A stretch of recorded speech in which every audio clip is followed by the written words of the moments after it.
Fox Sports. We are Fox Sports. We are St. Louis.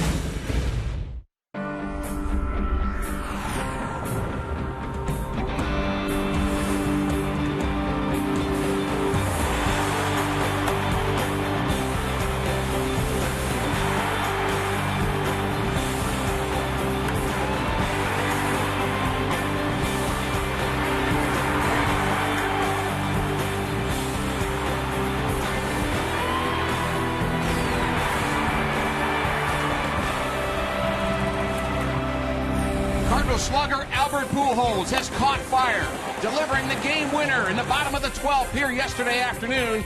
Cardinals winning game 2 5-4. Mike Waddy could just hang his head as he had to watch the Cardinals celebrate at home plate, a chance to sweep here this afternoon. Welcome to Cardinal Baseball on Fox Sports Midwest. The Cubs and the Cardinals, game 3 from Busch Stadium. And welcome to the telecast. Rick Horton with Al Roboski. And Al, so much fun to watch Albert Pujols catch fire. Well, we've been waiting all season long. The wait is no longer. 4 home runs, 8 RBIs in this series. Albert carried the day yesterday. It was Berkman in game 1. Yesterday, also, the bullpen was spectacular. Who will be the offensive star this afternoon? Well, Al, we haven't seen much of the Central lately. We'll take a closer look inside the division when we come back.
Getting ready for the Chicago Cubs' final game of a 3-game series. Very important now, Roboski, to play well within the division.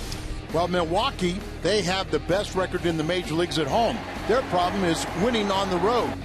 but the Cardinals will be in Milwaukee next weekend, so we'll see how that goes. As far as Cincinnati, after they swept the Cardinals in May, they have had their problems, 7-12 since that time, but it's turning out to be a good rivalry. The Pirates, much improved. They do have pitching now. Correa and Charlie Morton are 14-6, ERA under 3. They are legitimate under Clint Hurdle. The Astros, who are they? They have the worst winning percentage in the National League, a bunch of no-names, but they have played well in the second half the last few years. Cardinals taking on the other division rival Chicago Cubs. We'll take a look at their starter, Chris Carpenter, when we come back.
Cardinals ace has had some great success against the Cubs. A strikeout for Carpenter. Good pitch, called, third strike. Good pitch, throws him.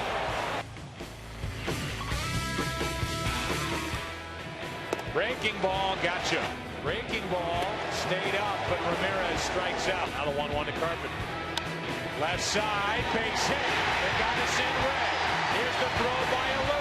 Langford at the plate, set. And the Cardinals lead 3-0.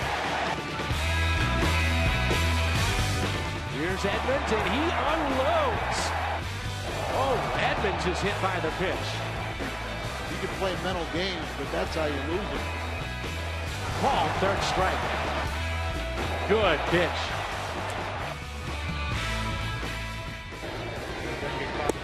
Breaking ball struck him out. Got him chasing. Breaking ball struck him out. That's what you do. Just a world-class effort by the Cardinal right-hander tonight, and this is not just any other game. Outstanding play from Albert Pujols.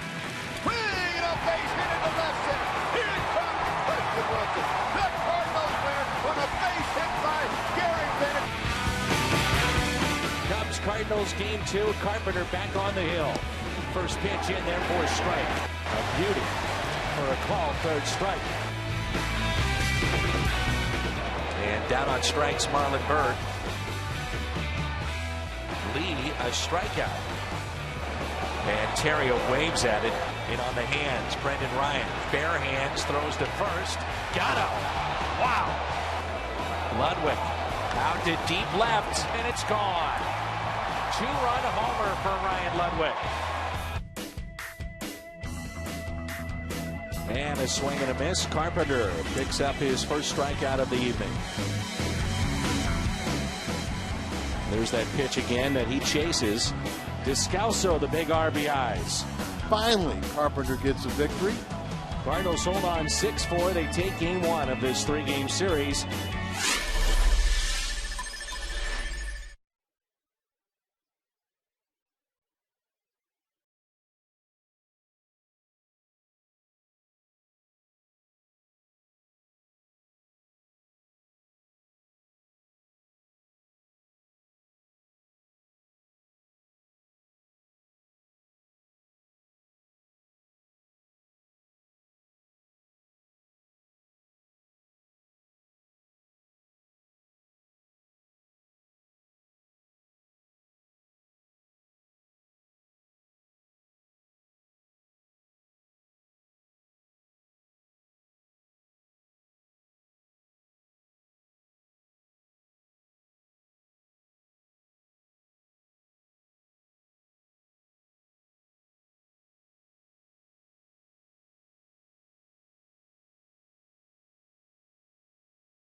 Fans hoping their Cubbies can snap a 5-game losing streak. Cardinal fans pulling for a St. Louis sweep. The rivalry continues. First pitch coming up on Fox Sports Midwest.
Is brought to you by Bud Light Lime. The just right taste of Bud Light with a refreshing splash of 100% natural lime flavor. By Chevy. See your Mid-America Chevy dealers. By Southwest Airlines new Rapid Rewards. Unlimited reward seats and no blackout dates. By Dodge Tire and Auto Centers. #1 in quality tires and expert auto service. And by Steak and Shake. Life needs flavor. Crowd filing in. Final game of a 3-game weekend series with the Chicago Cubs. Always fun to have the rival Cubs in town. Another warm afternoon. Not quite as warm as we had here yesterday. 85 degrees at game time. And here is the Cubs batting order. Kosuke Fukudome will lead off by right field. Darwin Barney, the rookie, will be at second base. Then Castro Pena Ramirez back in the lineup here this afternoon. Blake DeWitt will be in left field. Colvin in center. Coy Hill the catcher. And Carlos Zambrano, a very good hitting pitcher, will face Chris Carpenter, the Cardinals ace. These two have matched up. Two veteran pitchers and two of the best match up 9 times. Carps had the advantage, but we got to get Carpenter back in the win column. He's lost 3 straight decisions. Not always his fault, as he's pitched well in many of them, and the team has only won 3 of his 12 starts. And a couple of late changes. Here's the defense, the Dobbs Cardinals defense. Craig, Jay, and Schumacher in the outfield. Matt Carpenter with the start again at third. Terrio and Descalzo up the middle. Pujols the first baseman. Carpenter and Molina. And a new look with Skip Schumacher in right field, Al. Well, Skip is out there in right field. Of course, we all know that was his natural position when he got to the big leagues. And a couple of years ago, unselfishly, he moved to second base. Been an asset there. But he shows his versatility as he's trying to come back from his missed playing time with an arm injury. Carpenter ready for the first pitch. And we're underway. Fastball on the outside corner, strike 1. Chris Carpenter, much better stuff in his last outing. Well, you know, Chris all season long has said he has just felt physically great. And there have been times when his cutter has not been sharp. There was a good cutter there. Recently it has been very tight. 0-2 with that tight cutter. 306 is Fukudome. 3 hits yesterday. This Cubs order, Al, has really been suffering without having Aramis Ramirez. Marlon Byrd also on the disabled list. Ramirez back in the lineup today. Back in the lineup, and she said you take out their big bullets, and it's hard for any offense to adjust. But this ball club right now trying to go through, can't say a rebuilding stage because it still has a bunch of aging stars, but the youngsters mixed in. Line drive to left field. In comes Alan Craig and makes the play. Not a lot of experience in the outfield for Alan Craig, but he's done a very nice job. Well, you know, Alan Craig's always going to give you that 100% effort, and that's all you can ask. You want his bat in the lineup. Maybe you don't have a fleet-footed or an accomplished outfielder, but you'll never question his effort. Good look at that catch on our Plaza Tire Foxmo. And effort means a lot, no doubt about it. We've been getting effort from the center fielder too. Colby Rasmus with the afternoon off. John Jay playing a very shallow center field for Darwin Barney. Maybe the rookie of the year. And we talked about Jay, so he hits it to Jay. Right center field, out number 2. You and I were talking about how the ball's been carrying in this homestand. So a guy that doesn't hit for much power like Barney, you play in, but at the risk of the ball carrying with a much warmer temperatures.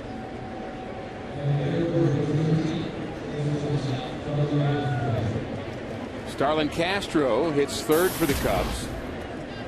And he's hitting third basically because they have so many of their players out. Reed Johnson is out. We didn't mention him. Jeff Baker, the veteran.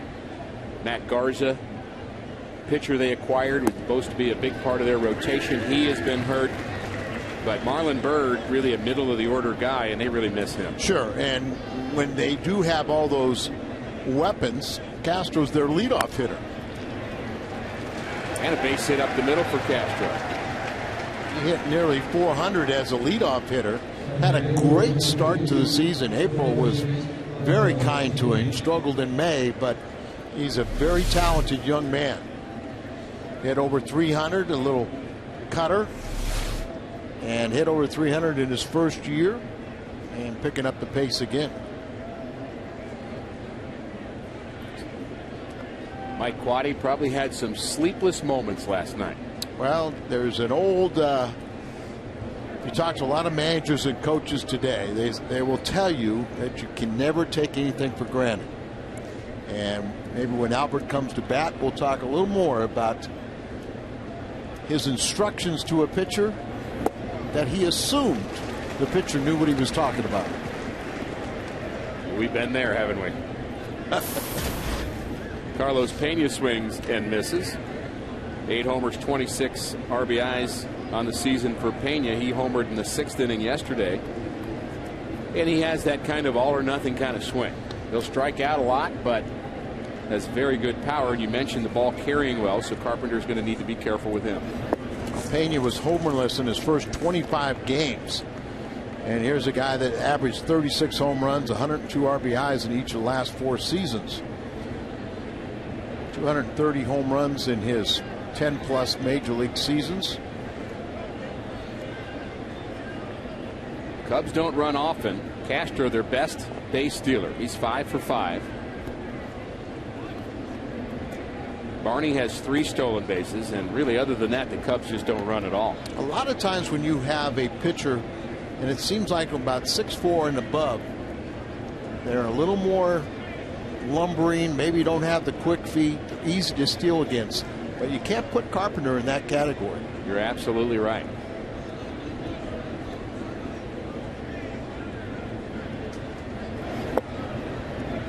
Did a nice job of varying his time to the plate there as well, Al. It's not always how quick you are, but it's going at a different pace, going at a different cadence, making a longer look, a shorter look. And that's it. You know, if a pitcher will pay attention to that base runner, give him different looks, change the, you know, don't get into a timing where you're always in the same pattern. You give Molina a chance to throw somebody out, he'll do his job. But it's up to the pitcher because most stolen bases are against the pitcher. So you control the game, but then you make a quality pitch to the plate.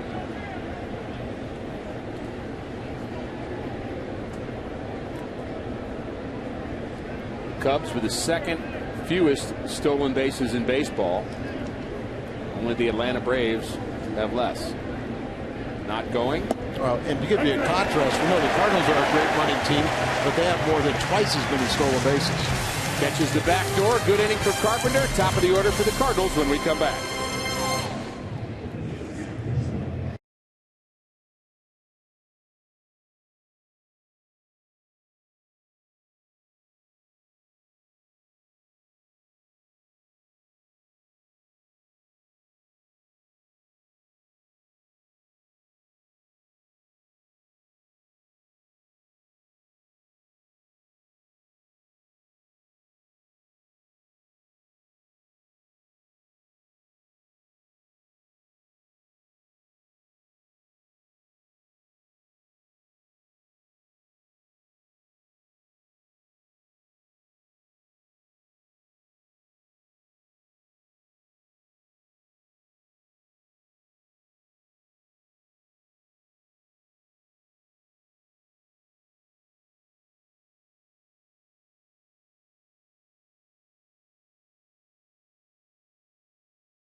Here's a look at our Southwest Airlines Cardinals batting order. Ryan Theriot, Matt Carpenter, the rookie, and Albert Pujols will lead it off here in the first, followed by John Jay in the cleanup spot. Alan Craig, Schumacher, Molina, Descalzo at second base, and Chris Carpenter on the mound. And Carlos Zambrano ready for his first pitch, and Ryan Theriot, who has an 18-game hitting streak, and Zambrano has had quite a bit of success against the Cardinals. No doubt about it. 7-0 against St. Louis in this ballpark, or in St. Louis, and an ERA that is well under 2.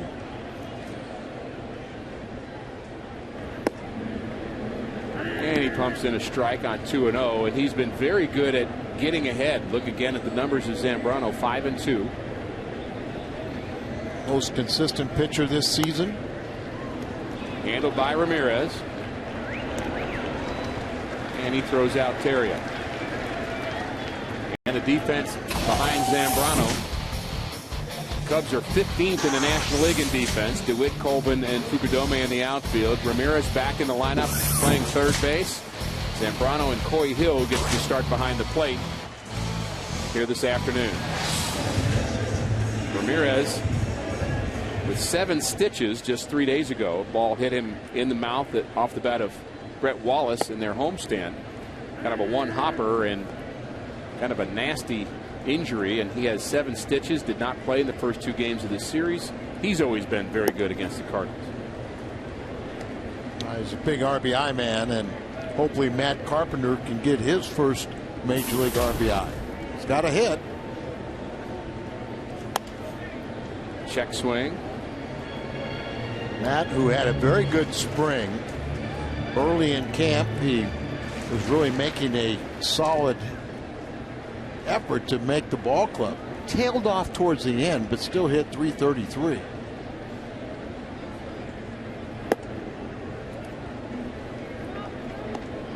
Really had a great season last year. The minor league player of the year, the Cardinals organization. And he made a pretty nice backhanded play of his own in his first start here yesterday. The 1-2. And that's important because that's one of the things that he had struggled about, and they felt like, particularly playing third base, the hot corner, you would not have the time to always get in front of balls. So Joe Piccini was telling me one of the things he has to really learn is the backhand. We give a lot of credit to Jose Oquendo for teaching infield play, but Joe Piccini was also a very good infielder. And they work almost hand in hand when they take guys out there to talk about the game. It's always a tandem of coaches. And he loses Carpenter. Redbirds have their first base runner. Zambrano walks the batter in front of Albert Pujols, which usually is not a good idea. No, it's not. And of course, the Cubs had a decision yesterday as Albert got the game-winning home run, his 50th home run against the Cubs. And Mike Quade went out to talk to his pitcher, Samardzija, at the time, and we kind of know a little bit about what that conversation was. Let's take a look at that moment here yesterday. Well, here they had a situation where they could walk Albert, they could even walk Berkman to bring up the Cardinal pitcher, but Quade went out there, instructed Samardzija to, hey, pitch around him. You know, don't give him anything to hit. It was ball 2, and then he threw that breaking ball. It was down, but it ended up being a game-winning home run. And Mike Quade said, we will not do that again. I will not tell somebody, here's the pitch. I mean, and Samardzija thought it was a good pitch, but obviously it was too good a pitch because it ended up over the wall for a game-winning home run. So Quade, that's what you're talking about, a sleepless night. Oh, and he yeah. said, I will not do that again. I will just put them on next time. It was interesting. He was mostly talking to Giovanni Soto, the catcher. Samardzija was in on the conversation, but he was trying to make it very clear to his catcher because that's part of the deal set up too. away, and Soto did set up outside, and then it was a breaking ball. It was down, but obviously it was down and went out of the ballpark. 2-2 to Albert. Is a swing and a miss. First strikeout victim for Zambrano. And our Toyota keys to the game revolve around the starter, Carlos Zambrano. His career at Busch Stadium 3, Al, you mentioned it, 6-0. He's actually won his last 7 in St. Louis, but in this stadium, 6-0, earned run average of 1.80. Only Jaime Garcia has a better ERA in this ballpark than Zambrano. Yeah, Jaime's 1.70. And how good was he in his last start? I think he answered the call. Could he bounce back from his roughest start of the year? Really, his only bad start. He did. You learn more from having those bad outings than you do from having a good one. Line drive to left field, but it's going to be right at Blake DeWitt. A walk and a strikeout. Zambrano threw 1, no score from St. Louis.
Cardinals coverage.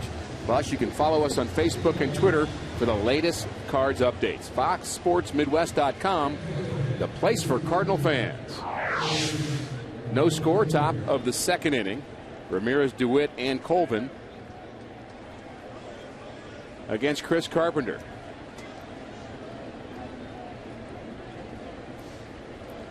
And Ramirez, over the years, has been a guy that has some big hits against the Cardinals, some late hits, particularly in Wrigley Field, but he's a guy you have to be careful with.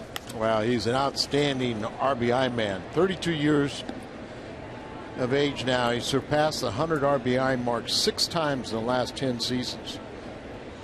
First Cub ever to record at least 30 doubles and 25 home runs in 5 consecutive seasons. And he's done that 7 different times. You remember how when he first came up with the Pirates, and you know, he was just, I hate to say it, but he looked like a really lazy ball player. Just drew attention to himself for all wrong reasons. Left center field, handled by Craig. But since he's worn the Cub uniform, Ramirez has really become a very, very solid player and a true RBI machine. Carpenter looks fairly sharp already. Good breaking ball there, curveball, way off balance swing.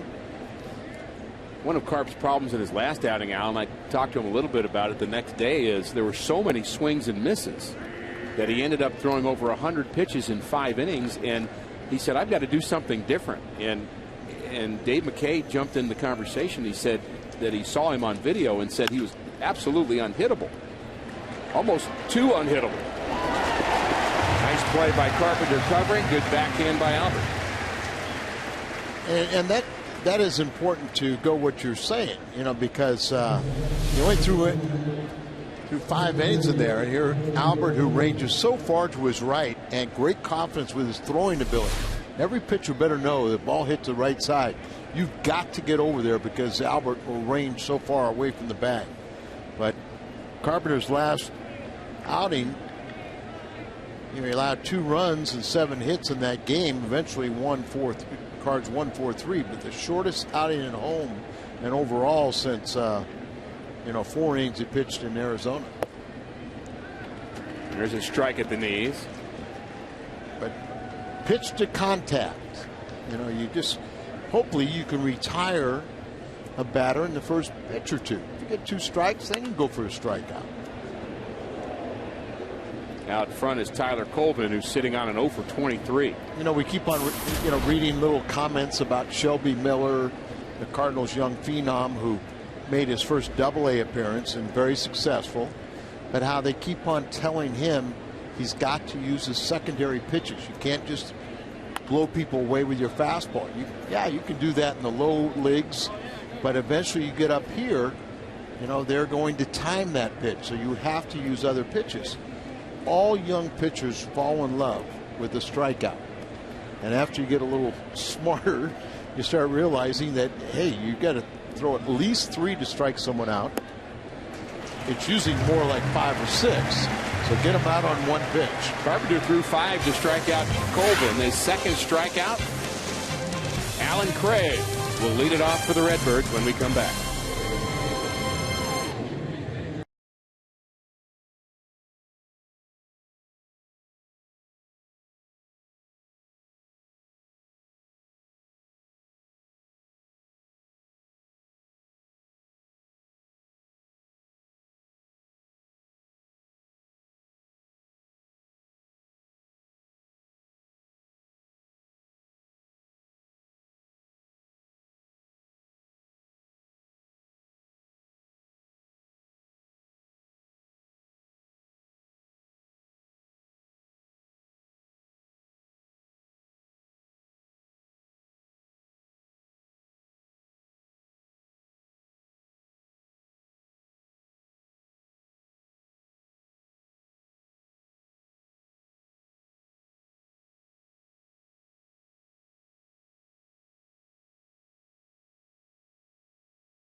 you get a ticket to a 2011 Cardinals game and a one-day pass to Six Flags St. Louis.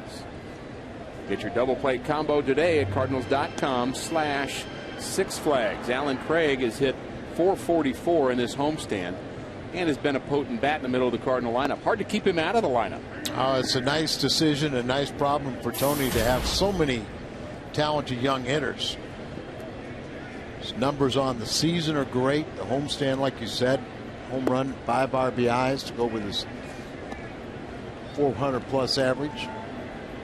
Everybody has favorite moments during a season. Albert's home run in the 12th will be one of those moments that Cardinal fans will look to, but I think of Craig's pinch hit home run off of Tim Lincecum as one of my favorites this year. Well, it is, but let's hope it's a win. You know, well, no, I was going to say let's hope it's the memory of last week, because we're going to see another one this coming week. I like the way you think, Al. He was a minor league player of the year. He's hit at every level. Last season when he got to the big leagues and he made the team out of spring training, and we kind of questioned, could he hit coming off the bench? Full count, fouled off. And because of injury, it's created more opportunities for him, and he's proven that he can hit at this level. Well, all the reports that I'd seen, and some of which I'd seen myself about Alan Craig, my big concern about him is where would you put him? Where can he play? 3-2 is hit to right field. Ball carrying well, but this one isn't going to carry enough. Fukudome retires Craig. Hey, a big hello to John Garagiola.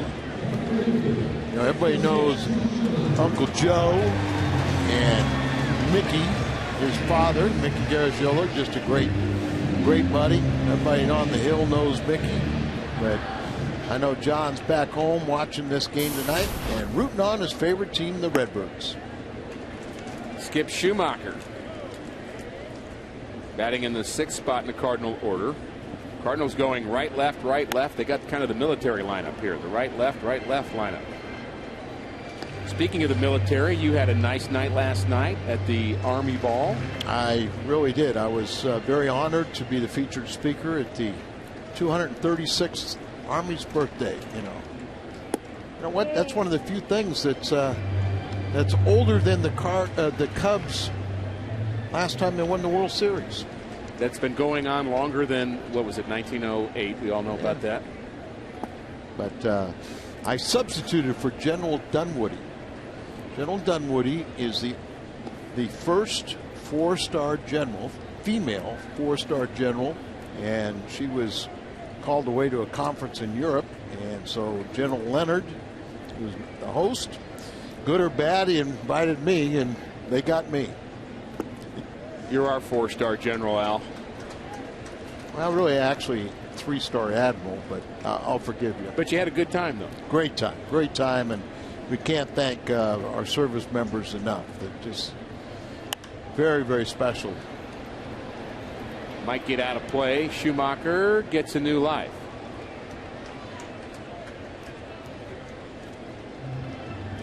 Let's highlight the delivery of the very volatile but seemingly calm this year Carlos Zambrano. And his motion is pretty calm. You know, he just gets out there, he kind of explodes, sits back on that back leg and jumps forward, but not as violent as we've seen it in the past. And so is his temperament. Yeah, we understand that he's been much more under control, and you could see him with the way the Cubs are playing, Al, and they've had a rough season. 10 games under 500 in 5th place. You could see him maybe erupting, but he's been a model citizen. Popped up, shallow right. And the ingredients are there for self-destruction when you talk about a poor defense behind you. Right. You know, all kinds of things. You know, you don't have the offensive support.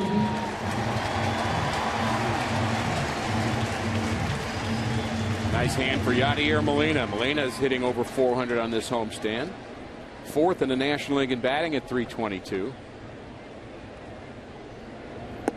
And he hits with 2 outs and nobody on. .371 since the middle of April. It's an extended period of time, isn't it? And how about him catching every day in this heat?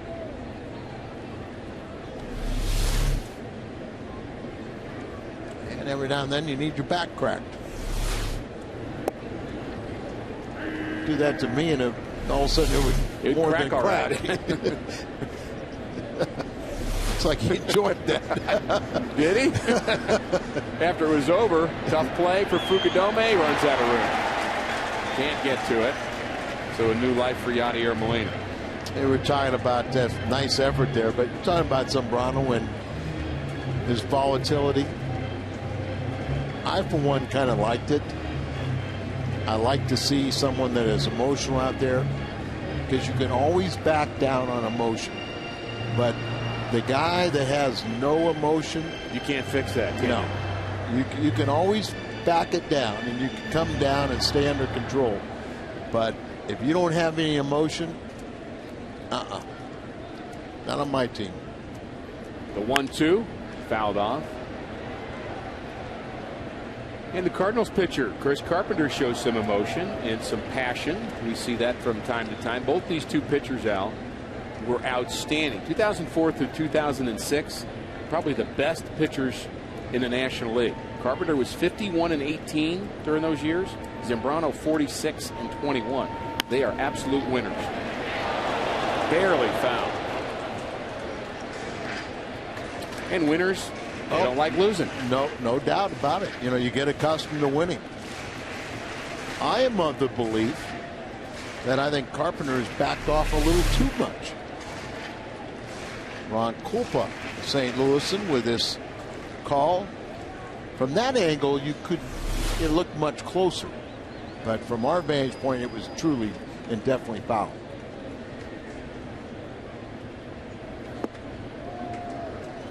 Cardinals are working some counts on Zambrano. His 39th pitch as he works here with 2 outs, nobody on in the second inning.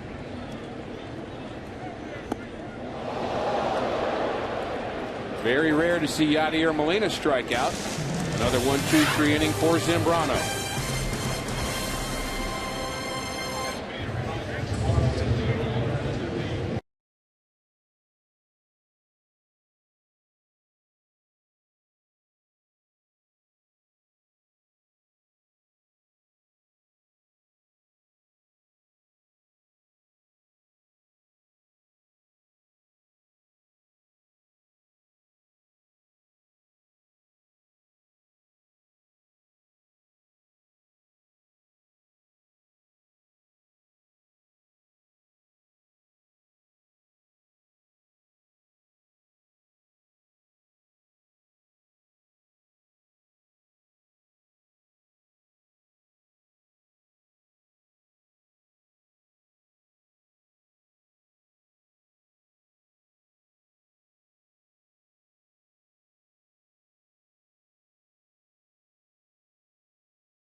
Sports Bar and Grill at Lumiere Casino.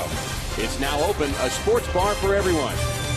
And by all the melty, crunchy, spicy, and grilled tastes you want at night. Experience late night at Taco Bell. Open 2 a.m. or later. Hours may vary by location. Al Raboski, Rick Horton, along with Jim Hayes, top of the third inning.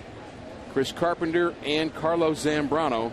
Great pitchers duel on a Sunday afternoon at Busch Stadium. Jim, good to see you. I know you've got some news about the Cardinal we were hoping to see play today, Colby Rasmussen center field, but John Jay showing his versatility. He's out there in center today. What do you have on Colby? Colby was a late scratch, and I asked Tony La Russa about it, and he said initially he wanted to give Colby the Sunday off, but because he made a double switch yesterday and Colby did get a few innings off, he thought that would be okay. Changed his mind again. Checked with Colby. Colby said, I'm ready to go. But Tony said when pushed, Colby admitted maybe, as Tony put it, a little bit of heavy-leggedness. So he decided, all right, we're going to give Colby a day off. Full day off today for Colby. He's 24, but he has 3 for 22 in this homestand. So not swinging the bat well. But I wonder if Colby ever heard of a guy named Wally Pip.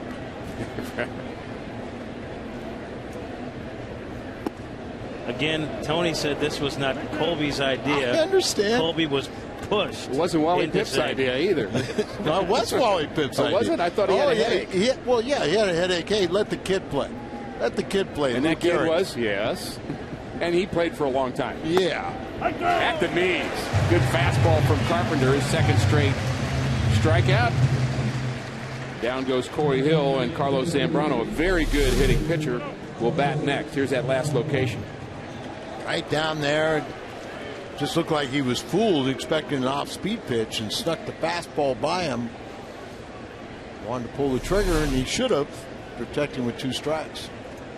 Tony does do a great job, guys, of giving the guy the extra day off. With the day off, planned day off tomorrow, scheduled day off, you're actually getting 2 for 1. And he often talks, Jim, about looking into a player's eyes to see when he says, are you ready? He sees something that maybe they're not even saying. Ground ball to the right side. Pujols to Carpenter. Sometimes he'll look at a career batting average. For example, Lance Berkman against Zambrano, 11 for 71, 155 batting average.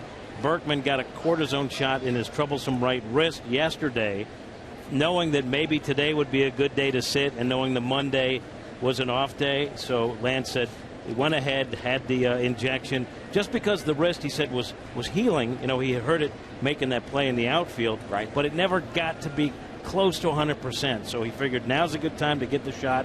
It hurt a lot. He said he's only going to have one, but he feels he'll be fine and back in the lineup Tuesday in Houston. See, that's smart, because you get a cortisone injection, you're really not supposed to play for about 72 hours. So you get it after the game last night.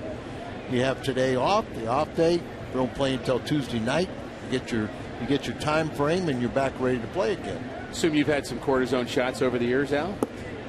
You know, I used to always get one at the All-Star break. Just for fun? Sort of seemed that way. Just to show how tough he is. Celebrating? Ground ball to the right side. I had one, and I didn't like it. 4-3. Beautiful day at Busch Stadium. Pitchers duel. You're going to want to stay with this one.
Facebook.com/Cardinals. And send us your email the booth questions. Be glad to answer as many as we can. Bottom of the third inning, no score. Daniel Descalzo leads it off for the Redbirds. Descalzo at 242. A lot of big RBIs this season with 17. The Descalzo, Carpenter in the top of the order, Ontario. And there's a ground ball base hit to right field. Cardinals' first hit of the afternoon.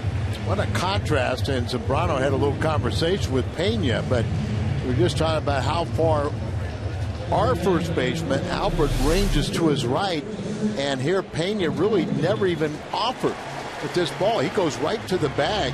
I don't know, and I don't think he probably could have gotten it, but at least, you know, he could have made an effort. He was really guarding the line, too, wasn't he? He started out almost guarding the line. I noticed that last inning, that the third baseman was almost like in a ninth inning situation, you know, guarding the line, and Pena at the other end was the same way with Molina hitting. Well, we'll see how this mild-mannered pitcher Carlos Zambrano handles that. Obviously not happy about it. There's a fastball misses. Chris Carpenter bunting. And Jim Hayes is with us here for the bottom of the third inning, and I want to ask him about the other Carpenter in this lineup today. And Matt Carpenter getting a chance here in the second spot of the order. We may see him before this inning is through, but you had a chance to visit some with him. He got his first big league start yesterday as we watched the bunt attempt by Carpenter, back and foul. And I said, how many nerves did you have? You know, over the what was going on with the butterflies? And he said, actual game stuff, not nervous whatsoever. He said it was the between inning stuff. For example, he said after Loesch got done warming up for the first half inning, the throw around the horn. Afraid he was going to drop it? He did drop it. Successful sacrifice, perfect bunt by the other Carpenter. And he said as soon as he got the ball from the second baseman, it fell out of his glove onto the ground. He thought, oh, this is the way it's going to go today. And he said, and every time there was a strikeout and a throw down to third afterwards, nervous about that, not wanting to drop it again. Game stuff, he said he was fine. How about that bunt right there, showing you the ability to deaden the ball, you know, have the bat properly out in front of the plate, so when you make contact, it is a fair ball rather than a foul ball. Nice piece of work. Swinging late is Terrio. Hits it right past Tony La Russa in the Cardinal dugout. Terrio with 20 RBIs on the season. Might have got somebody as it went right through that steps into the dugout, and just apparently just missed Carpenter.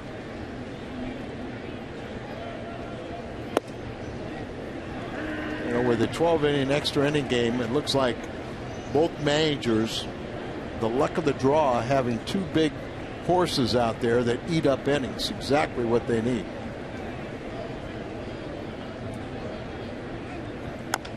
Ground ball up the middle. This could be trouble. Backhanded by Barney, and he does throw out Ryan Terrio. Terrio again with an 18-game hitting streak on the line. That moves Descalzo to third with 2 outs. Skip Schumacher has very good success hitting Carlos Zambrano, and I asked him what the key is, and he said, you know, Zambrano was one of those fiery competitor guys, and he's stubborn, and he said he's not going to give you a lot to hit. So Skip said he doesn't care if it's early in the count. When he sees something that he thinks he can hit, he will offer at it. He said, because you might not get something good the rest of the at-bat. So he said you got to meet aggression with aggression. Aggressive swinging by Matt Carpenter.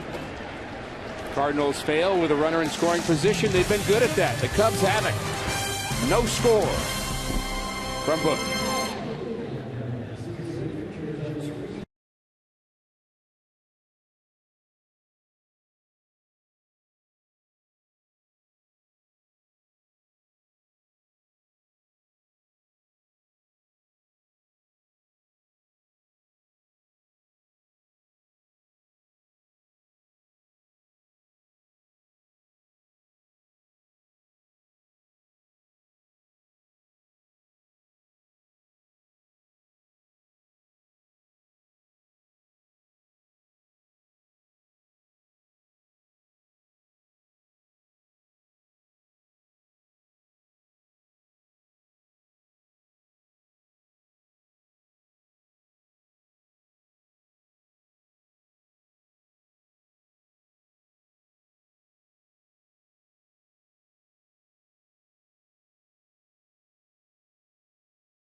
your iPhone, iPad, Android, or BlackBerry. Al's got a new BlackBerry he's working here today. Get live audio, pitch-by-pitch tracking, video highlights, and more. Text @BAT to 31826 or visit Cardinals.com for details. The BlackBerry's working me. You'll get it, Al. It was. You'll be tweeting. You'll be tweeting before the week's over, Al. Base hit to right field for Darwin Barney. Has a nice swing, and as Al's mentioned, leading rookie batting average in the National League as of now. Well, he has a 286 lifetime minor league average, originally selected by Chicago in the 4th round of the 2007 draft. Attended Oregon State University, helped the Beavers to second straight College World Series title, and the draft is tomorrow. Yes, it is. Cardinals draft on D-Day, 22nd, June 6th. D-Day, Omaha Beach. But also the Major League Draft. They have, as you mentioned, one first-round pick. Yeah. Sometimes you get 2 and get the sandwich pick, but they have 1 this year. They lost those picks as compensation for Berkman. So the Cardinals really feel the pressure that they have to deliver, and Jeff Luhnow has been very, very successful with his picks. Ground ball up the middle, another base hit. Castro charged hard by John Jay in center field. That keeps Barney from making it to third. First and second, nobody out for Carlos Pena. Carpenter, his follow through carries him a little bit towards first base. Couldn't recover that ball, hit right back up the middle. Castro hits the Cardinals very well, but most of his damage is always done in Chicago, not here at this park. I always felt, Al, that too much was made in the coaching world for pitchers to make sure you're in a good fielding position. It seems to me you're better off. Bob Gibson would be an example. Throw the pitch first, then react. I totally agree. And of course, Bob was an exceptional athlete, won 9 Gold Gloves, but I mean, he felt completely off the dirt part of the mound and still could field his position like a cat. But your primary job is to throw the pitch with maximum effort or whatever you're doing. So if you can be in position to field, that's great. But it's more important to what you have to do to throw the ball to home plate, for the desired effect, not fielding your position. That's gravy if you can do it. 0-1 to Pena. Ball hit hard to left field, but it's going to be playable by Alan Craig, so no advancement. Cubs coming out swinging here in the 4th. Well, you mentioned earlier, or just last half inning, about the Cubs have their problem with runners in scoring position. They have a high average with no one on base, but once they reach scoring position, they really struggle. Even Ramirez, that we've documented how well and how many times he's had 100 RBIs this season, he's struggling in that department.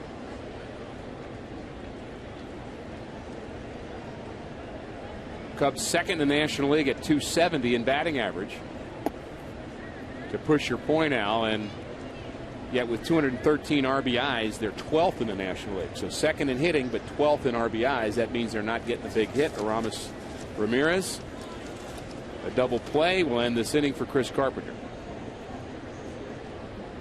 13th in the National League with that 233 average for the runners in scoring position. 13th in the National League, 25th in the majors.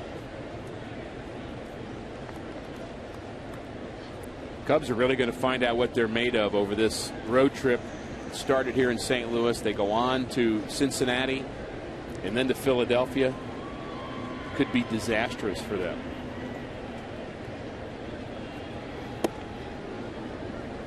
Cardinals are hoping to have a winning homestand. They won only 1 of 4 against San Francisco. They've won the first 2 here against the Cubs. A lot of people feel that the easiest part of their schedule is past them. When they played sub 500 teams, they really didn't fare that well as they're 10 games under 500, and now playing the winning teams, they got their work cut out for them. Good swing by Ramirez. He fouls it straight back. Carpenter might have gotten away with a pitch there. 2-2. got good stuff, you know, you can get away on occasion.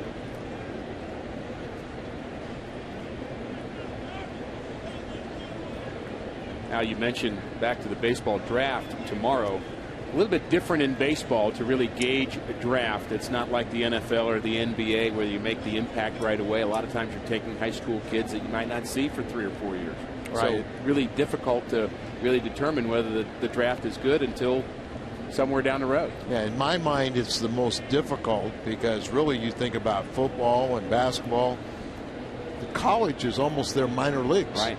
Where many times you're projecting where somebody's going to be as many as 5 years down the road. Especially you're taking a high school kid. You know, you're trying to project his growth mentally and physically 5, 6 years down the road. You know, and will he be able to? And we both have seen guys that had more physical talent than us, but never made it to the big leagues because, as I say, they were content being a professional baseball player and didn't have the drive or commitment to be a major league player. The 2-2 pitch. It's hit into the gap in right center field. This is going to be down and go to the wall. 1 run will score. Castro will score, and it's 2-0 Cubbies.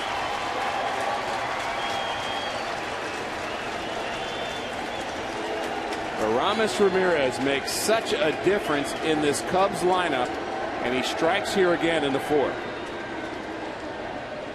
You're absolutely right. The first 2 days he was on the bench, but you take this big bullet, and now you give him the opportunity with a couple men on.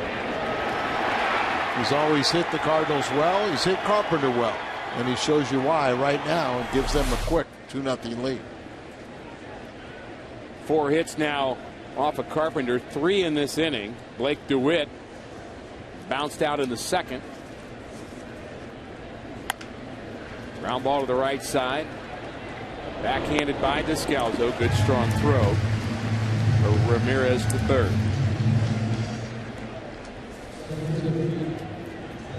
Basset Hound, Bulldog, Beagle, or Boxer. Saturday, June 25th, pick up a rope chew toy for your furry friend. Compliments of Nestle Purina.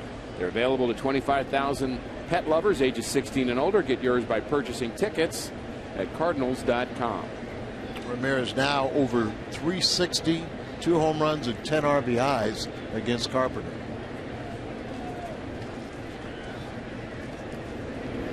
Carpenter works out of the stretch with a runner at 3rd. Tyler Colvin now 0 for his last 24. Hit 3 balls right on the nose yesterday without a hit, and this job has got to be very frustrating for this young man right now. Hits this ball deep to right, hits it hard, make it over 25. Aramis Ramirez strikes. The Cubs take the lead. Pujols when we come back.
Arizona desert for one spectacular night in the summer's biggest event as Fox brings you every thrilling moment of the 2011 Major League Baseball All-Star Game. Coverage begins Tuesday, July 12th, live from Phoenix at 7 p.m. only on Fox. And speaking of the game's biggest stars, Albert Pujols will bat. He struck out in the first. Now, since it's the All-Star break, will you get a cortisone shot again, Al, just for old time's sake? No. Done with those? You know, when you said that, mine were always in the shoulder. Right. And when you said that you had it once and you didn't want it, I knew it must have been in the elbow. Right. I always said that maybe the best thing that ever happened to me is down in the Dominican, I went with Jim Campanis, who I thought was a real tough kid. I mean, he was much older than I, but catcher who got a cortisone shot in the elbow, and I saw him like almost in tears, and they put that needle that looked like it was as thick as your thumb. Exactly. And then they stick it in there, inject a little bit here, move it around. Try to find the pain. Trying to find, all over the area. And I said, I will never have any elbow problems after seeing that. And I never did. 2-2 to Albert Pujols. The Cardinals trying to get back in this game. 2 runs in the top of the 4th inning. Aramis Ramirez with a 2-run double. That's the difference in this game. The 2-2 to Albert is wide. Zambrano has walked 1, struck out 2. He got 2 runs to work with, and didn't look like he wanted any part of Albert. It's not the worst strategy, but it is a leadoff walk. But here's the one thing, it's different, is, you don't have Berkman and Holiday for him to worry about. I mean, John Jay, we love John Jay, and he's really provided a lot of solid hits and bat .328. But the fear factor for Zambrano or a pitcher is not there yet. Or even a Colby Rasmus has that sense of more of a power hitter than John Jay. But Jay sure has had a nice season. Big hole on the right side. They're holding Albert there. He has 5 stolen bases in 5 attempts. Matt Holiday, take care of that quad. Just tried to allow him to kind of play through it. His problem was that he's such a competitor that he had a couple times where he hit a ball in the infield. As we see this pitch just kind of go around the plate, and he was forced to run. And instead of, you say take it easy, but remember the one time he beat out a double play ball and it ended up allowing the winning run to score. So it's kind of just that natural competitive instinct takes over, and you can't play it safety first.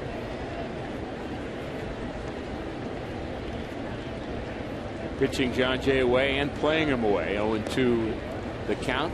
Again, Zambrano checks on Pujols. Hasn't it surprised you, as we were all taught, that when you play a guy defensively, you pitch to what your defense, and how many times they do the opposite.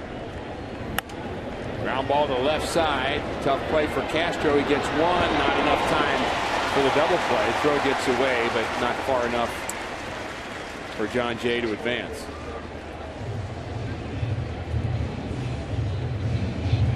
Saturday, June 18th, fans ages 15 and under will receive a collectible Cardinals pennant courtesy of Coca-Cola and the Pasta House Company. To ensure your young fan receives his or her very own pennant, visit Cardinals.com. And we do have some young fans out here today. Summer is approaching. Got their water bottles with them. That's a good move. Hydrating, Al. Hydrate. Some people do it properly. Some people do it another way. I'm just going to leave that one right there. And there's both kinds of hydration going on here at the ballpark, I'm sure. Nice crowd. Our sprinkling of blue. Our good friends at Anheuser-Busch were well represented last night.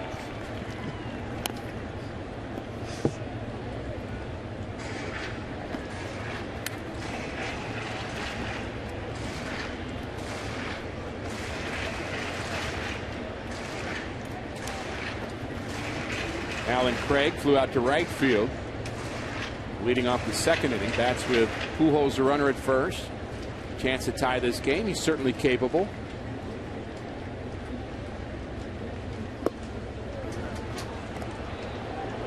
Pickoff play at first doesn't work, but the strikeout of Alan Craig brings in Skip Schumacher.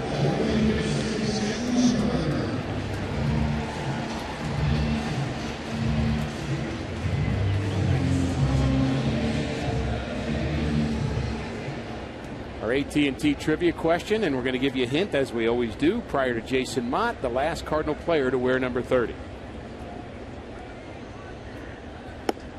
And we were just looking at it. I don't think I would have gotten that.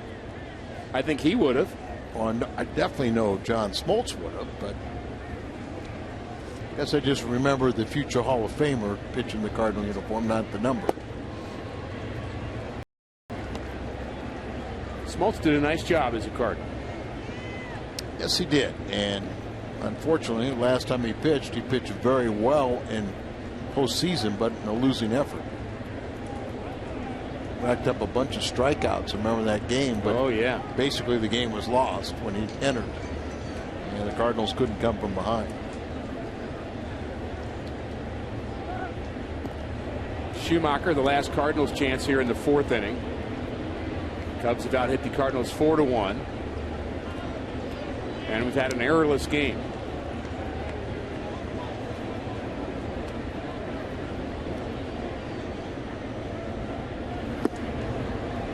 Nice pitch on the side corner and breaking downward. Skip Schumacher, as Jim Hayes said, really was hoping to get that first pitch he could hit early in the strike in the count, because he knows once there's a strike one, strike two on him, Zambrano goes nasty. But sometimes you think you see a good pitch, and then the bottom falls out of it.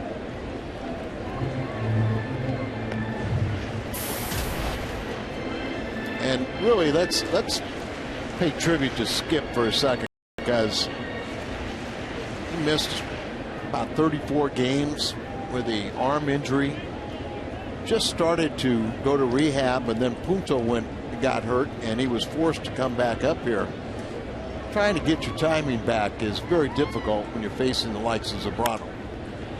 That could be a base hit in the hole at shortstop. Put it in your pocket. Put it in your pocket. Wise choice.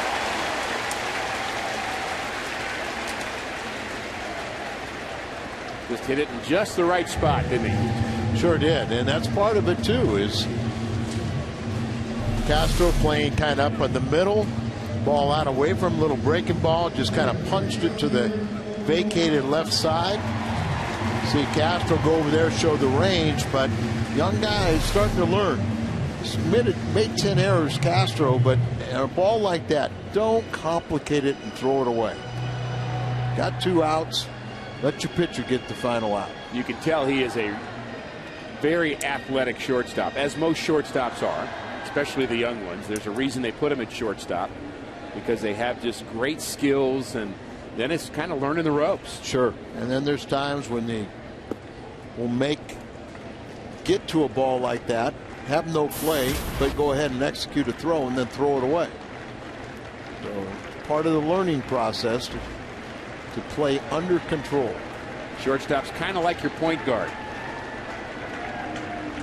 Doesn't always get a lot of credit, but you need one. Cardinals had one of the best shortstops in the history of this game. Number 1, Zambrano gets through 4. Aren't we glad we got to see Ozzie play?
start planning your next Missouri getaway. This, of course, is the world-famous Gateway Arch, the tallest national monument in the United States at 630 feet tall. It commemorates the nation's westward expansion. You can take a tram ride to the top. Done that many times for a bird's eye view of St. Louis and neighboring Illinois. It's 4 minutes up and 3.5 down. Below, you'll find the Museum of Westward Expansion, 2 theaters, and the museum store, and the Levy Mercantile store.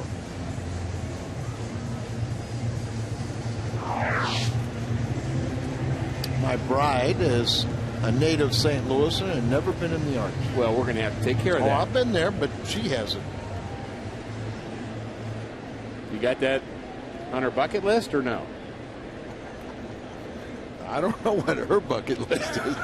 I thought you might know that, Al. Actually, when I go now, I've done it a few times. I love the museums down below. They're just awesome. Great stuff. Coy Hill leads it off for the Cubbies, fouls it off. Into the stands down the left field line. Hill struck out in the third, one of 3 strikeout victims for Chris Carpenter, trying to rebound after a 2-run fourth. Most people hope that it's just a 3.5 minute downward trip. Swing and a miss. Don't want it to be one of the Six Flags Daredevil trips down, right? I've never had a problem with it. I trust my friends at the Arch. Not saying I don't have some anxious moments, but it's worth it.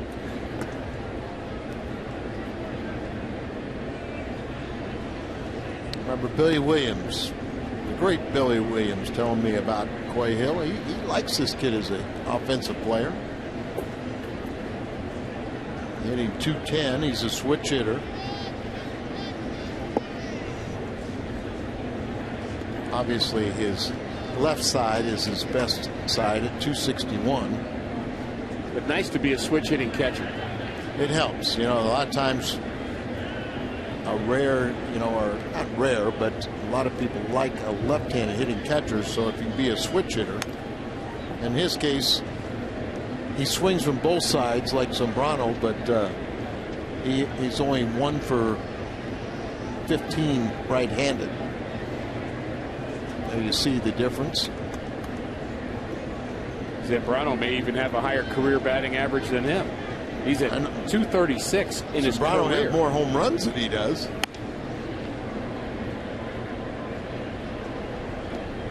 Battling Chris Carpenter. Top of the 5th inning. Beautiful day at the ballpark. Not quite as toasty as it was yesterday. Temperatures in the mid-90s here yesterday afternoon. Ground ball to the right side. To Hopper. Out number 1.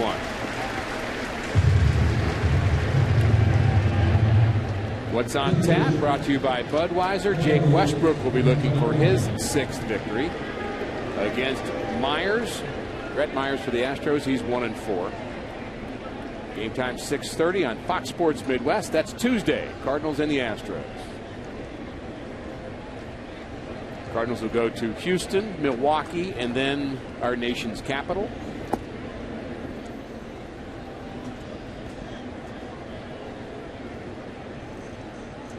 Brock Umbrella. Our buddy Lou Brock came out with that in the 70s. Never took off the way Lou thought it would. Not just for rain, is it? No, it's for shade. He needs a little fan to go with it, but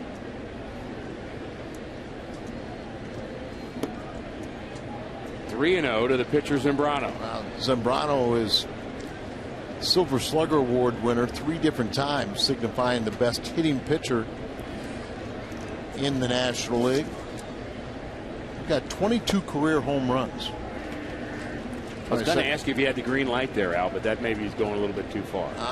I wouldn't put it past him. They give it to everybody. And Zambrano, his 22 career home runs, the most by a pitcher in franchise history, and the most by a pitcher since Bob Gibson retired in '75 with 24. The 3-2. just misses the inside corner. Molina wanted it, but it's ball 4. First walk for Carpenter. Do you have a car and love baseball? Then don't miss discounted Cardinals tickets from Phillips 66 Gas when you fill up with 10 gallons or more.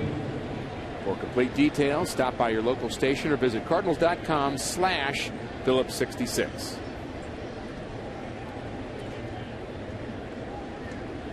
Carpenter hoping for the double play ball here. Kosuke Fukudome is 0 for 2, batting from the left side. 6 left-handed batters in this lineup against Carpenter.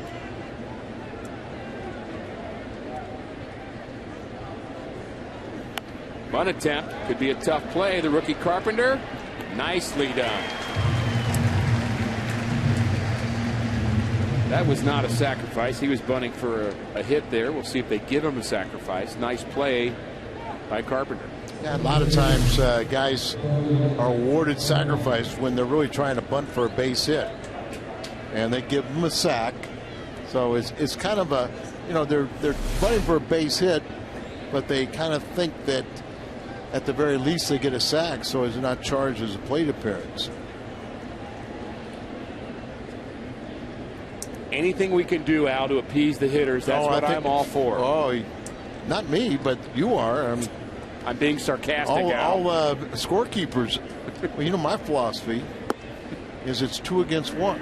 I've heard this. I like it. Everything is scored a hit today, because then the only guy that gets penalized is the pitcher. But the fielder's happy, the batter's happy. 2 against 1. Sign me up for whatever club you're in, Al. I'm right behind you. You scored an error. The fielder's mad. The batter's mad. Not necessarily the pitcher's happy, but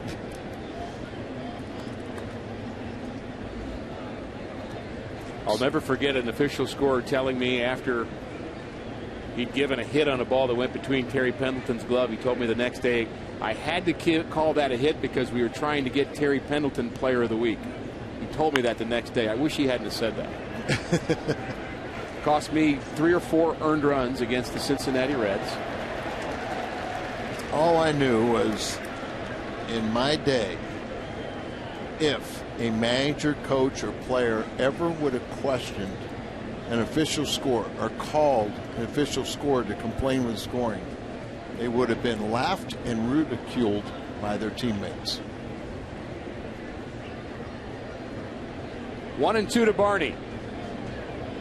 Al and I have gotten that out of our system. 2-2.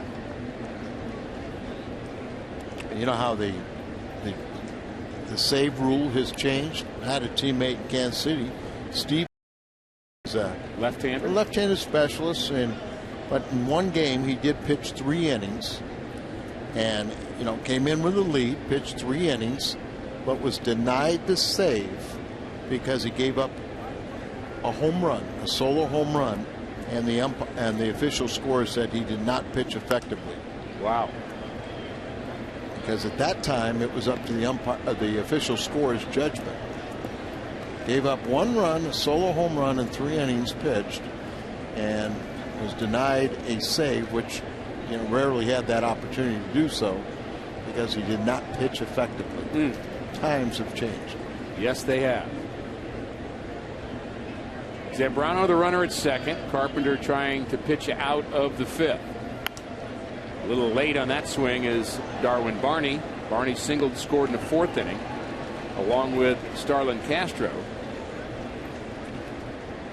They both scored on the double by Ramirez. 67 pitches, and this a 20-pitch inning so far for Carpenter. And remember, last time he was, in the 90s at this stage, and only pitched 5 innings because he was over 100 or thereabouts. The 2-2 to Barney. Good pitch, up and in, jammed him. Almost a self-defense swing. Watch this ball kind of explode. Misses location, but wasn't as far in as I thought. But he wanted it away. But every now and then you run a ball up underneath somebody, your chest high, you get their attention. At 96. Which is great velocity. Yeah, that gets my attention. The 2-2. Pulled foul. And you aren't supposed to hang a breaking ball. Nice play by a fan. Cub fan at the least making a nice defensive play. I'm pretty sure that's Steve Bartman. I'm pretty sure it's not. You sure? I'm not going to bet on it because there's no betting on baseball, but I'm pretty sure. Cub Remember, fan, he did catch it. Cub fan making a play down the left field line. But see, he caught it. That's right. And I think Bartman was at the wrong place at the wrong time. The way I look at it, he kind of got pushed into trying to make a reaction. I agree. Poor guy.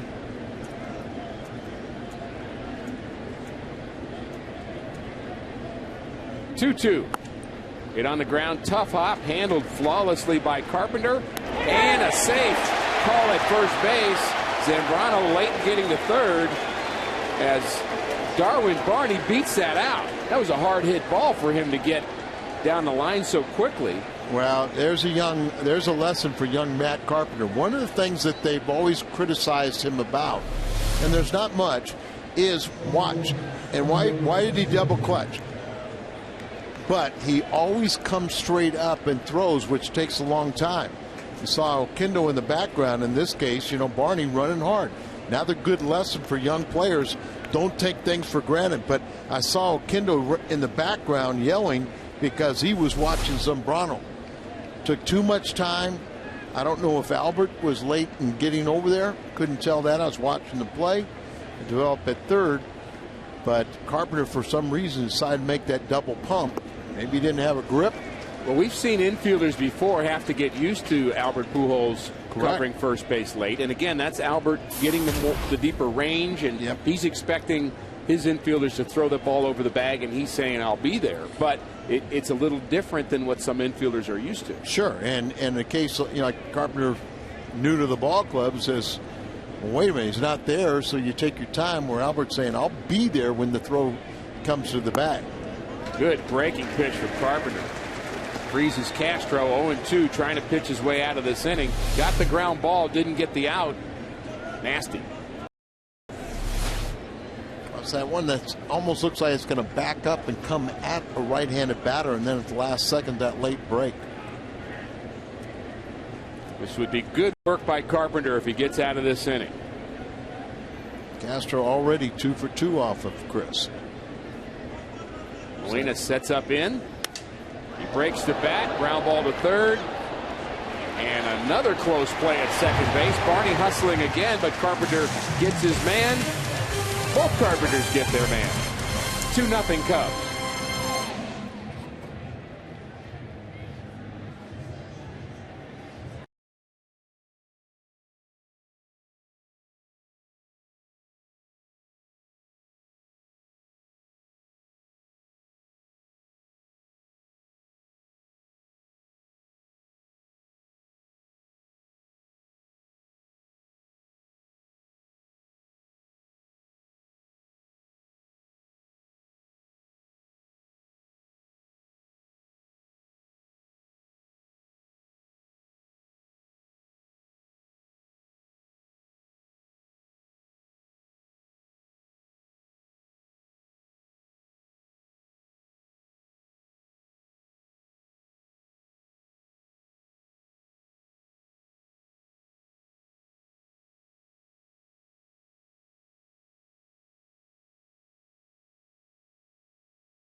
The difference in the game here this afternoon.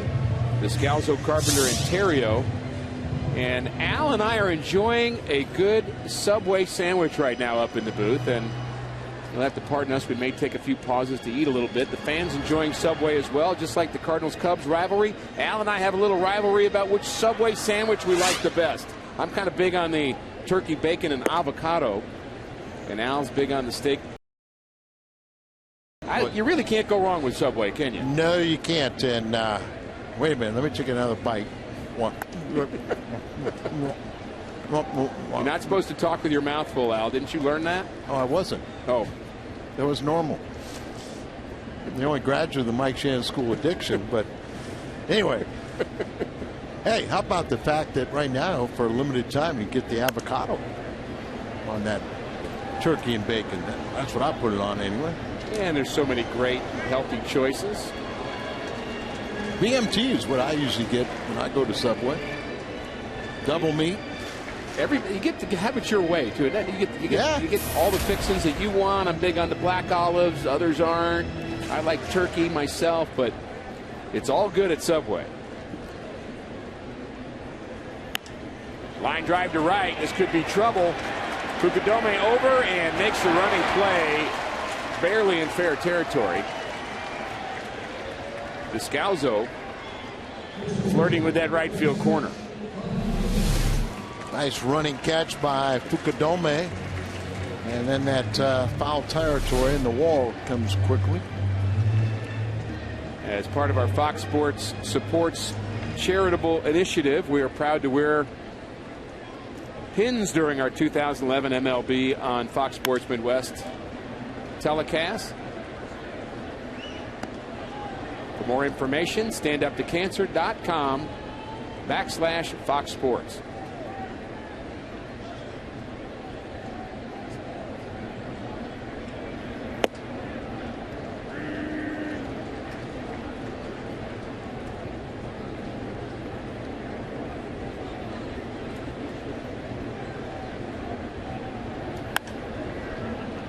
Popped up on the right side.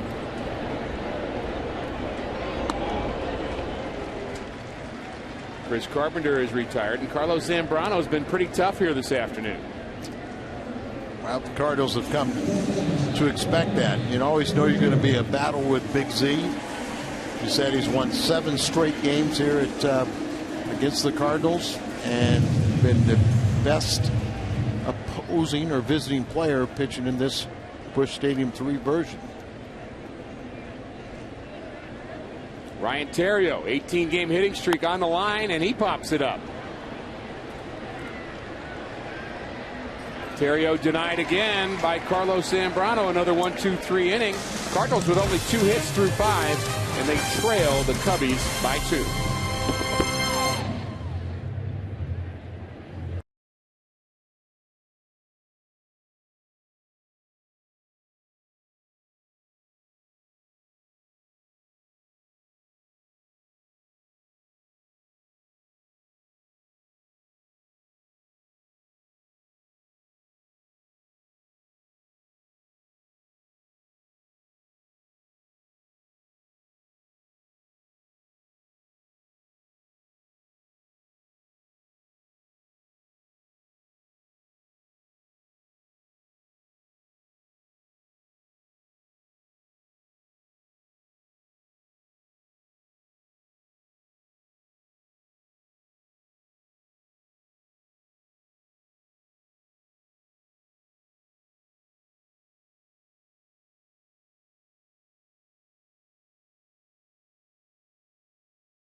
But right now, you can get the new bourbon barbecue steak grilled sandwich at participating restaurants. And by Kia.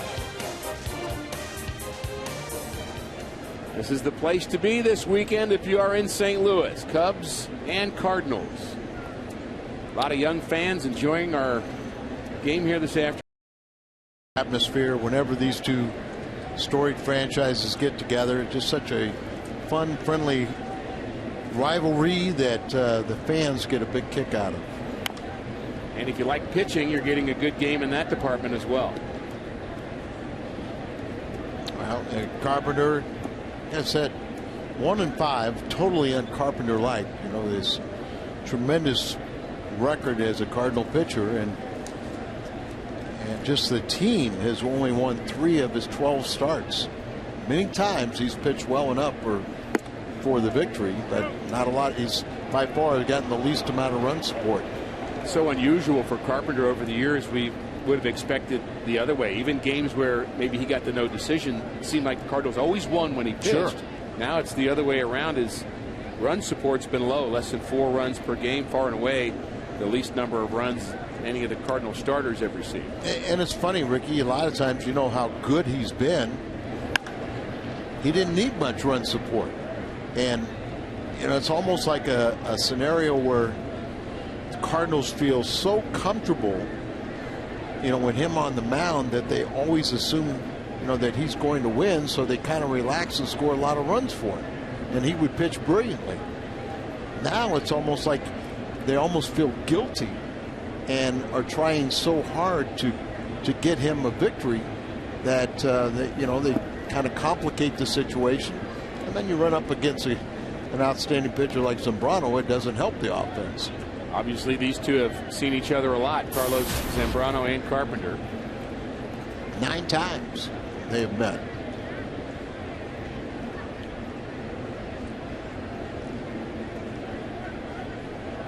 That's the second most, you know. Popped up to center field. Back goes the shortstop Terrio to retire Carlos Pena, who's now 0 for 3. Good start for Carpenter here in the 6th inning. Pitch count low enough for him to get through 8, at least at this point. Well, the only guy that has the reason why we don't have a scoreless game is Ramirez's 2-run double back in the 4th inning. Mentioned Ramirez has hit Carp very well. But in the 8 matchups prior to today between Carpenter and Zambrano, Zambrano was 2-3 with a 4.64 ERA. Or excuse me, the other way. Carpenter has gotten the least of it. He's 2-3 with 4.6, and Zambrano 4-2 with an ERA 2.71. And another hit for Ramirez. He just finds a way, doesn't he? That wasn't pretty, but he has a 27-game hitting streak against the Cardinals, 356 batting average. It's the longest active hitting streak by anybody in baseball against an opposing team.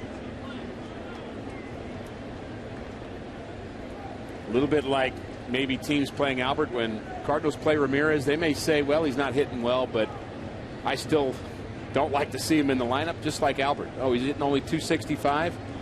Right. And all of a sudden the Cubs come into town, they say, really? So I don't true. get it. Albert's had a great homestand. It's been so much fun to watch him come out. It's been a weird homestand as the Cardinals struggled against San Francisco, winning 1 of the 4, and hopefully they will come from behind in this game and sweep the series.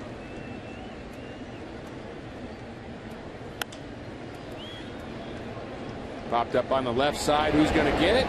Matt Carpenter takes care of it. Out number 2. Well, let's look at our carsoup.com email to booth question. Our question comes from Pat in St. Louis. Do players have to buy their own bats, Al? Well, the answer is no at the major league level. But I was shocked to learn a few years ago that most of the bats in the minor leagues, they do have to buy. You know, the club may supply a small allotment, but if you say you liked the maple bats or something of that nature, you had to buy your own bats, and that was kind of an expensive proposition in the minor leagues.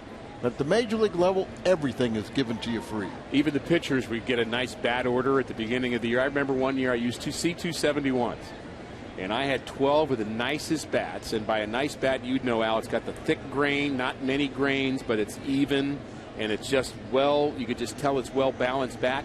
And Willie McGee came to my bats and he said, "Why are they wasting these bats on you?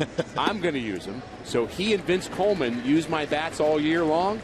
My bats had about 300 hits that year. Let me ask you something. Why didn't you say no to Willie McGee? Are you kidding me? I just wanted to find the answer. I thought that would be the answer. I could say no to Vince because Vince was younger than me, but Willie, you just don't say no to Willie McGee. Oh, and I don't think you would have been a smart decision to say no to Vince either, because he was going to help win the game for you. I have seen many bats over the years since that time where it would be my bat. Somebody'd say, "Hey, I got your bat in an auction," and at the bottom it would have 51 on the bottom. Right. What did they think, you were Willie Horton? I guess. Willie McGee, the hero in 1982, and really beyond that, Al, one of everybody's favorite Cardinals of all time. Classy, humble player, and just an exciting player to watch. Do you realize, and I don't know, we'll get the guys in the truck to verify this, but I think I gave up Willie McGee's first hit. Really? I did not know that. It was a long at bat, and you know how Willie, you threw one in the dirt, he'd swing at, you threw one over his head, he'd swing at, and then all pitchers made mistakes and throw one down the middle. But it was a 8-9 pitch at bat. And I think he didn't have an average prior to that. Tyler Colvin barely has an average himself. He's now 0 for 26. Zambrano back to work.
StubHub, where you'll find the seats you want and the freedom to choose where you want to sit. StubHub is the official fan-to-fan ticket marketplace of the St. Louis Cardinals. Bottom of the 6th inning. Matt Carpenter leads it off for the Cardinals. Carpenter, Pujols, and Jay. Cardinals trying to figure out Carlos Zambrano here this afternoon. Carpenter walked in the first, flew out in the third.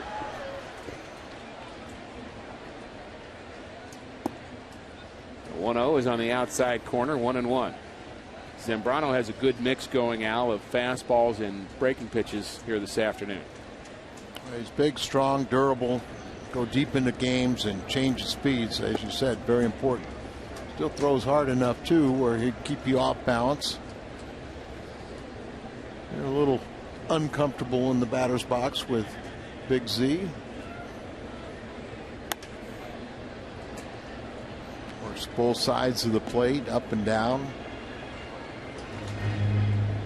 There's no doubt he knows how to pitch and he knows how to win. Very good athlete. And a winner. The 2-2. Breaking ball hit on the ground to the right side. Pena, former Gold Glover, takes it himself. Our Schnooks this date in history, June 5th, 1962. Stan Musial hit his 12th and final walk-off home run. And a very fitting this date in history as we think about what Albert Pujols did here yesterday afternoon. Albert went ahead of Stan Musial as far as extra inning home runs, 12-11. These two seem like they're linked, don't they? Absolutely.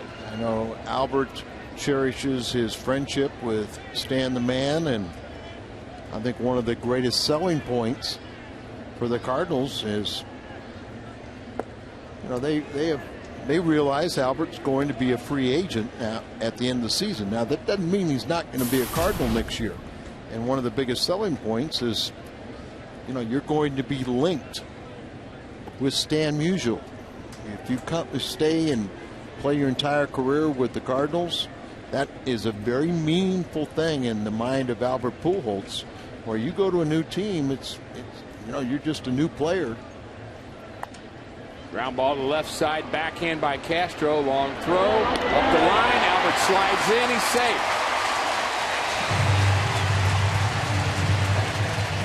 Good reaction by Albert. That should be an infield hit, and it is. Even in high school, we had a drill that when the first baseman watches heel, if you come down here, if that heel goes up or anything like that, and you see in this case he comes off the bag, you slide. Now, whether it's get you there quicker or not, it's kind of an optical illusion. But many times when a guy goes up, he has to come down to tag you, and you know, by sliding, you make that much more difficult. There goes Albert.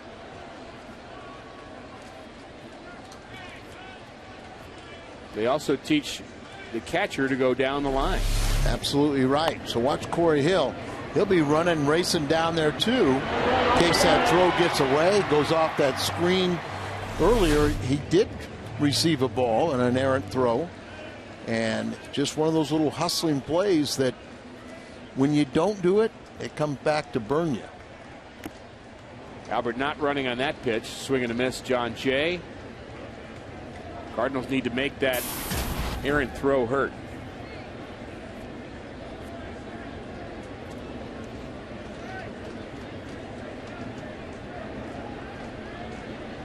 Short lead by Albert. 1-2.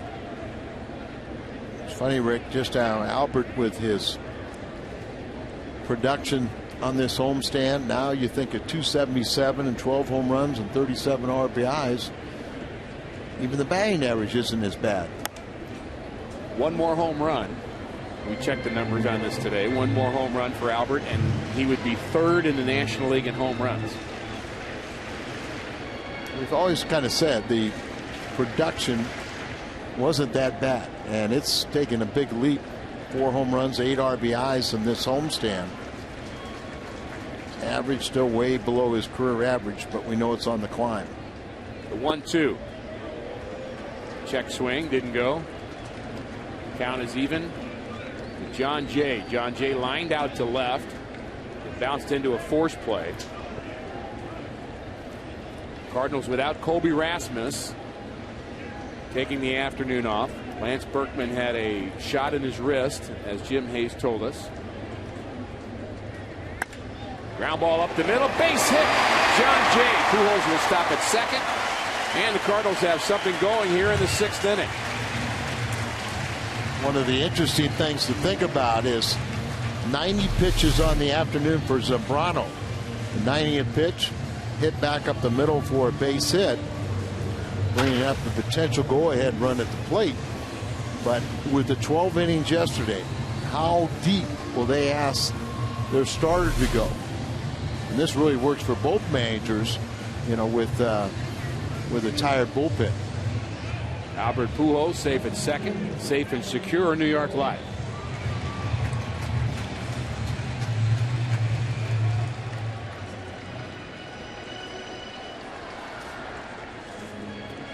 Alan Craig with a big opportunity.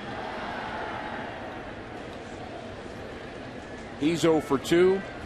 His average at .337, hoping to add to his 22 RBI. The first pitch bounced up the middle. Base hit, Alan Craig. Here comes Pujols. He rounds third. Play at the plate. He's safe. Cut off by Pena. And the Cardinals back in this one. It's 2-1.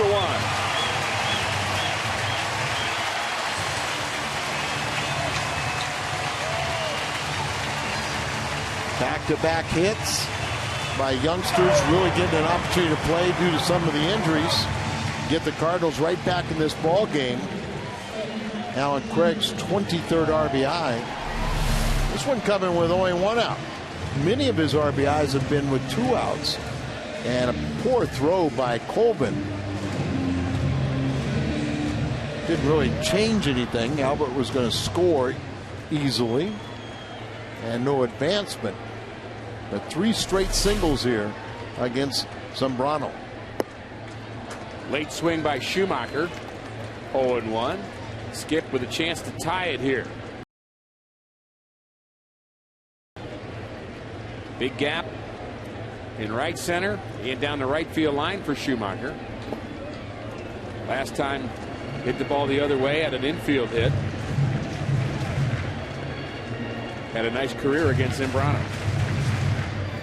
He has a .343 average, but missing 34 games. Trying to get back that timing is difficult at this level. Lofted into left field. Play made by DeWitt. Yadier Molina will take his turn. It's a great ball game here. 2-1 Cubbies, bottom of the 6th inning. The Cardinals would love to somehow get a win for Chris Carpenter. Kind of talked about that as they feel like they've betrayed their ace and not scoring runs for him. Sometimes you can do trying too hard. Ball club's guilty of that a lot. Here's the hits by direction. A lot of balls up the middle or to the right side. And in fairness, when Chris Carpenter pitches, you're usually facing pitchers like Carlos Zambrano. So you're not going to get as many runs against the Lincecums, the Hallidays, the Zambranos. Part of being an ace. Sure.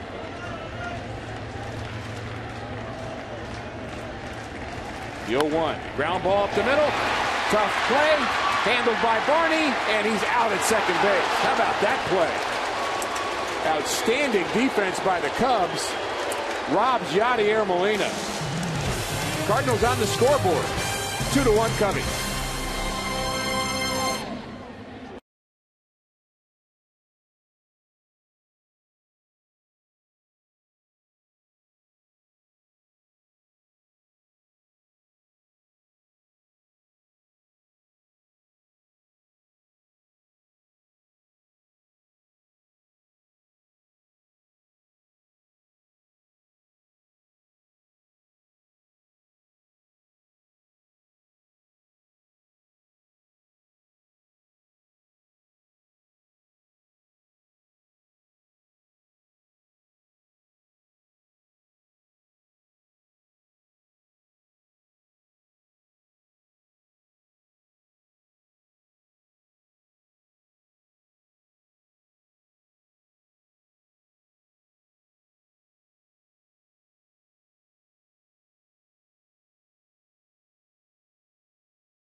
Toronto and Chris Carpenter both pitching very well. Aramis Ramirez is 2 for 3.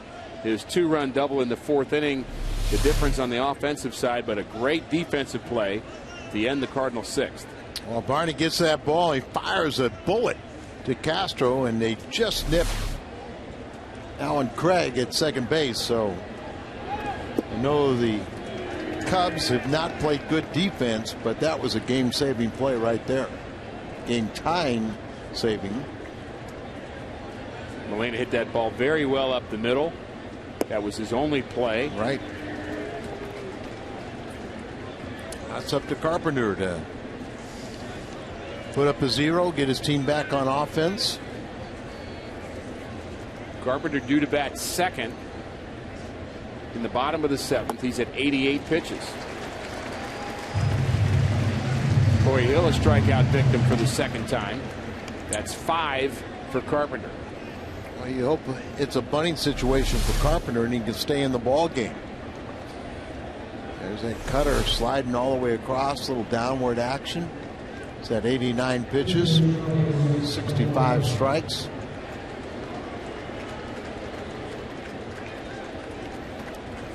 Brano a few more pitches than Carpenter, but with the 12 innings yesterday and a lot of innings out of the bullpen. Both bullpens were exceptional, but the Cardinals even better. They were. Both bullpens, as you mentioned, had their flashes. Carlos Marmol was outstanding in the Cubs bullpen, among others, but the Cardinals had great performance. A lot of zeros. Harmless ground ball, 4-3. 2 quick outs for Carpenter here in the 7th, and that may make it more likely, if he's able to retire Fukudome quickly, for him to stay in this game after batting in the 7th inning. Well, I think that because of the circumstances, he stays in either way, but hopefully, he stays in and, helps his own cause offensively. Now, there are plenty of arms available in that bullpen. Tony definitely wants to give Carpenter a win. That's the conversation right there. I'm sure of it. What do we do? Get somebody just in case? No stirring yet? Well, as you mentioned, it's so important to have a very quick and efficient at bat, the 3rd out against Fukudome. Derek Lilliquist is waiting by the phone in the bullpen, but the phone's just not ringing.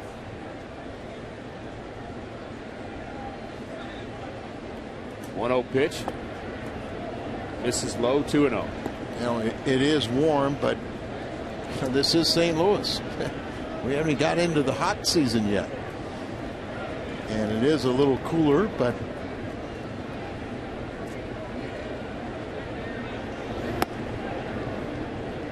(3-0).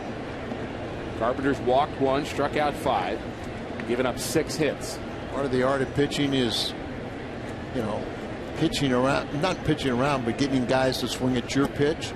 And that's one thing Fukudome is not going to offer. He's a guy with a very good batting eye, walks an awful lot.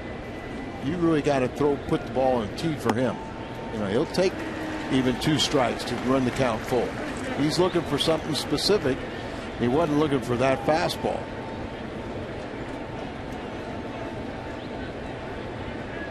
Something you want your leadoff hitter to do, take a lot of pitches. And he's going to see another fastball. And he works a walk.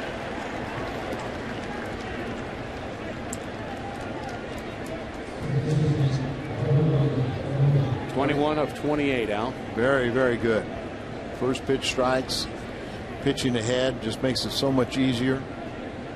Fell behind 3-0 there, ran it full, and then couldn't put him away. You couldn't find the strike zone. That hurt. That got the pitch count up to 96. How about a 1 pitch out here?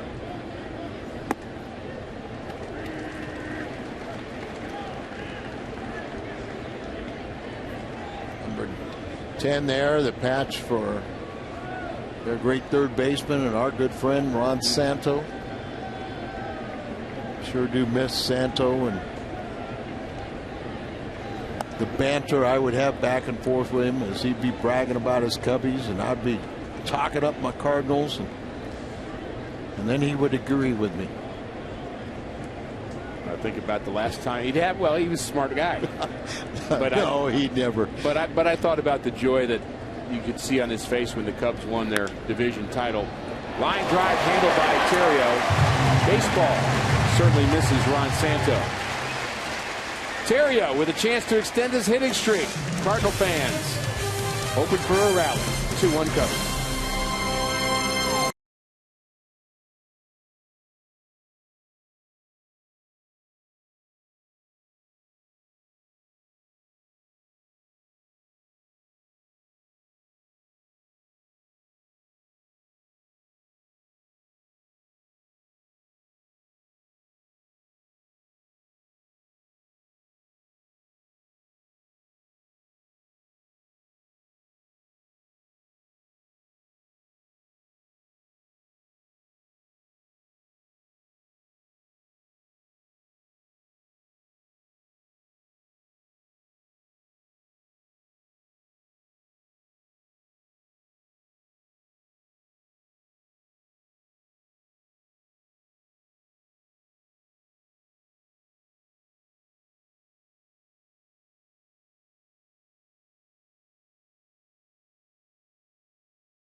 Stadium, bottom of the 7th inning. Carlos Zambrano is still working for the Cubs.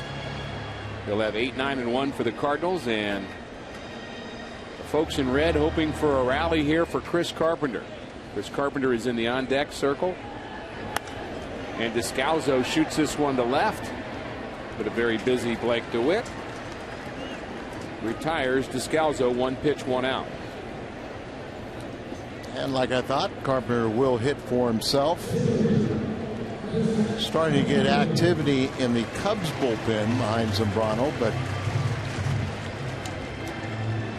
Zambrano's at 97 pitches. That's about the same thing. I think Carpenter would have to be 97, 98 pitches. But you got to stay in this game now to be the winner. And a line drive. And not really helping out the cause of trying to run that pitch count up on Zambrano. Has 2 pitches, 2 outs. Although I'm not sure the Cardinals really want to see Carlos Marmol either. Well, they got the lefty. I think it's Marshall warming up. Carpenter at 99 pitches, 70 strikes. Zambrano 98, 67 strikes. Very similar outings. Hit streak in jeopardy for Ryan Theriot. He's 0 for 3. Hasn't really hit the ball hard off of Zambrano. Well, maybe I get you a hit right now. The Marlins were trailing 5-0 against Milwaukee, and now they've gone to extra innings, tied 5-5. LA has a lead over the Reds, 9-5.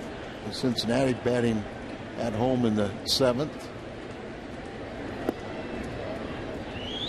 Zambrano smart pitching here. He had 2 pitches, 2 outs, so he knew that Theriot would be taking. Just pumped a couple right down central. 1-2 the count now. Cardinals begin 2 games ahead of those Milwaukee Brewers. Ball hit to the left side. Ramirez bobbles it. And that should be an error on the third baseman, Aramis Ramirez. Looked a little nonchalant.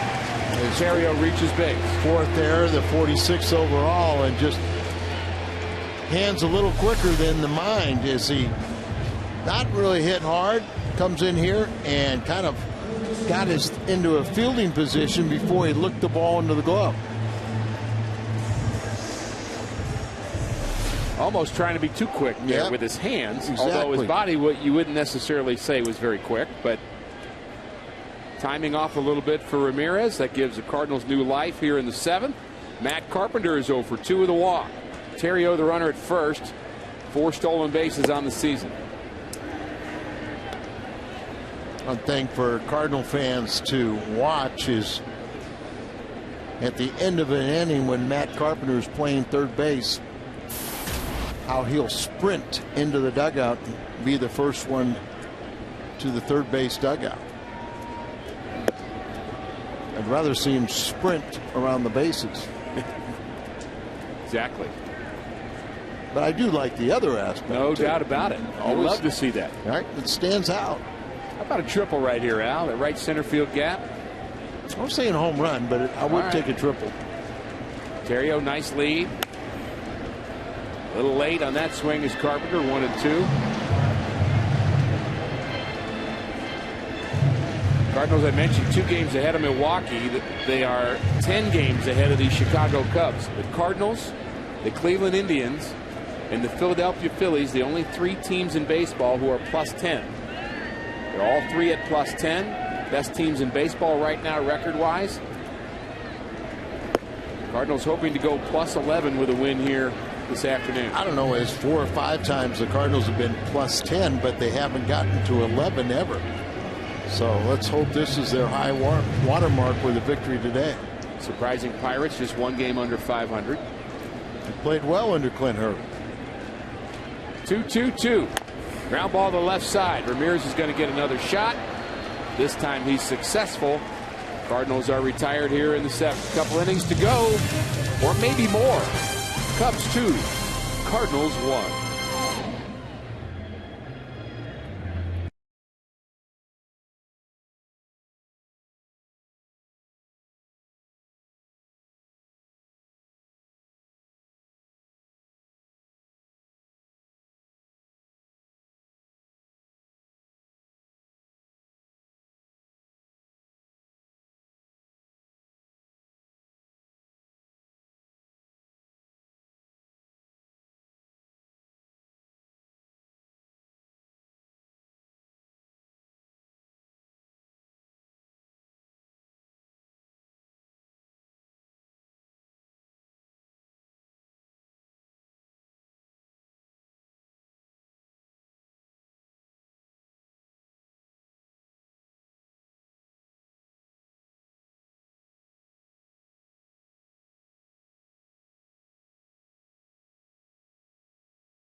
Still in this ball game. Remind you that this copyrighted telecast is presented by the authority of the St. Louis Cardinals. It may not be reproduced or retransmitted in any form, and the accounts and descriptions of this game may not be disseminated without the express written consent of the St. Louis Cardinals. Chris Carpenter has been outstanding. So has Zambrano. 3-4. Castro, Pena, and Ramirez.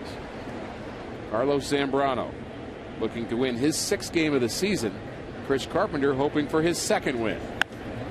Breaking ball's popped up on the right side. Out goes Descalzo. In comes Schumacher. Out number one. One pitch, one out. Both clubs. Turnaround's fair play. Exactly. Both clubs aggressive here late. 100 pitches. I'm going to say 71% strikes. What do you think, Al? I'm doing the math quickly in my head. Well, with your Virginia education, I mean, it's surprising that you got that correctly. Oh, boy. It's usually the one I say. You're rubbing off on me, Al. And that's pretty good. If you want to do it after a pitch or two, that's fine also. No, I'm good. I say the same thing. Strike one to Pena. Pena's 0 for 3. Cardinals headed to Houston from here. Off day tomorrow. Travel day to Houston. Houston, then Milwaukee, then the Nationals. Another pop-up. Chris Carpenter has been very, very good. Chris Carpenter looking for a second win, and boy, he has been down in the strike zone, on the corners, utilizing all of his pitches. The cutter's been a big pitch, but down and in, away, down. Carpenter looks Carpenter-like. And able to go deeper into this game than his last outing. Because of the pitch count. I mean, he was like at this level in the after 5 innings last time out. And he also understands, and Zambrano understands that, with the extra innings a couple times this week, the bullpen's been overused, that this is a day that he has to really reach down deep and go deeper into a contest, and so far so good. It's a day like this that reminds me, and I introduced Chris Carpenter at the top of our telecast as the Cardinal ace, and I'm just not ready to give up that title to Chris Carpenter yet. And I guess we all have our opinions about that, and reasonable minds can differ. Jaime Garcia's having a great year, so is Kyle Loesch, so is Kyle McClellan, but in my mind, Chris Carpenter is the ace of the Cardinal staff until somebody more clearly takes that away over a longer period of time than just 60 games. That's right. I mean, he'll be 36 at some point this year. These other guys have having great years, but they have not reached. They have done it year after year after year like a Chris Carpenter. And I'm sure those three right there will tell you the same thing. Chris Carpenter is our leader. The 0-2. Swing and a miss, and he strikes out Aramis Ramirez. Great inning for Carpenter. Zambrano back to work. They'll have Pujols, Jay, Craig when we come back.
Podcast is brought to you by Budweiser. Great times are waiting. Grab some buds. By Bank of America, where ATM deposits are as easy as an infield fly. No deposit slip, no envelope. With Bank of America, member FDIC. And by AT&T. Great ball game here in St. Louis, 2-1 Cubs.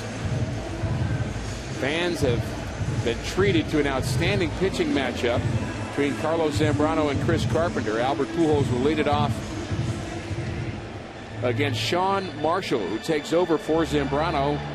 His afternoon is through. Marshall's been very, very steady. The first game up, he kind of in and out of the rotation, but since 08, primarily a reliever and developing into an outstanding one. He's our Chevy call to the bullpen, Sean Marshall. Marshall has held opponents scoreless in his last 17 road outings. Are you surprised, Al, that they didn't bring out Zambrano to face Pujols? A little bit. I mean, because, Marshall pitched in the third, faced 6 batters yesterday, so their bullpen's a little bit taxed. I am, as a Cardinal fan, I think you're happy that they didn't leave Zambrano in. Albert's had a great series. That was the first home run yesterday. A high pitch. This was the last one. Game winner, a walk-off home run. How about the extremes? The high fastball at the top of the zone and then one down, breaking ball down. Swings through a high fastball. Sean Marshall strikes out Albert Pujols. Good way for him to start the 8th inning. Zambrano, 7 innings, 5 hits, 1 run, 2 walks, 3 strikeouts.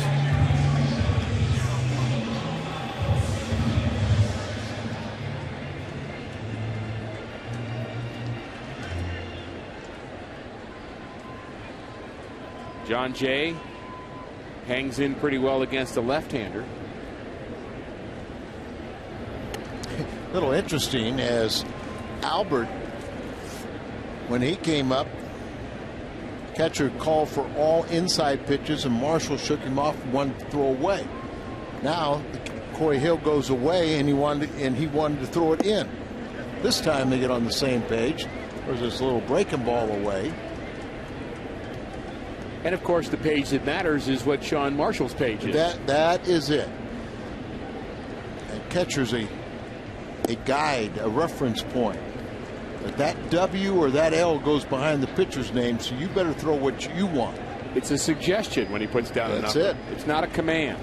I asked Dave Duncan one time, I said, you do believe a pitcher has a right to shake off the catcher? He said, not if it's the wrong pitch. And I said, Dave, if the pitcher doesn't want to throw it, it's a wrong pitch. It's the difference between a catcher and a pitcher's philosophy. And if it is decidedly the wrong pitch for reasons that the pitcher should know, the catcher's got to call timeout and come out and talk to him. Yes. Slider, that's the right pitch, or is it?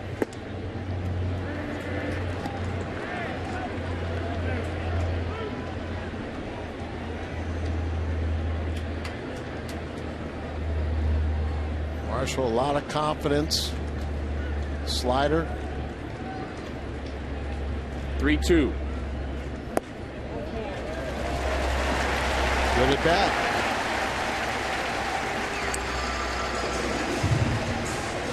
Pitch there will get a lot of left-handers.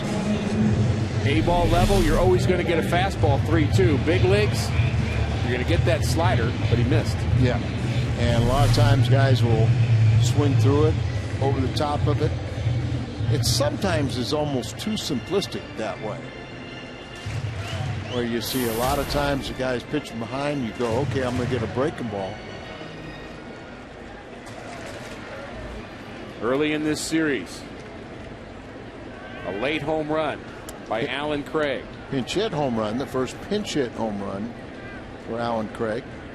It was also a first for Lincecum giving up a pinch hit home run. It came in the 7th inning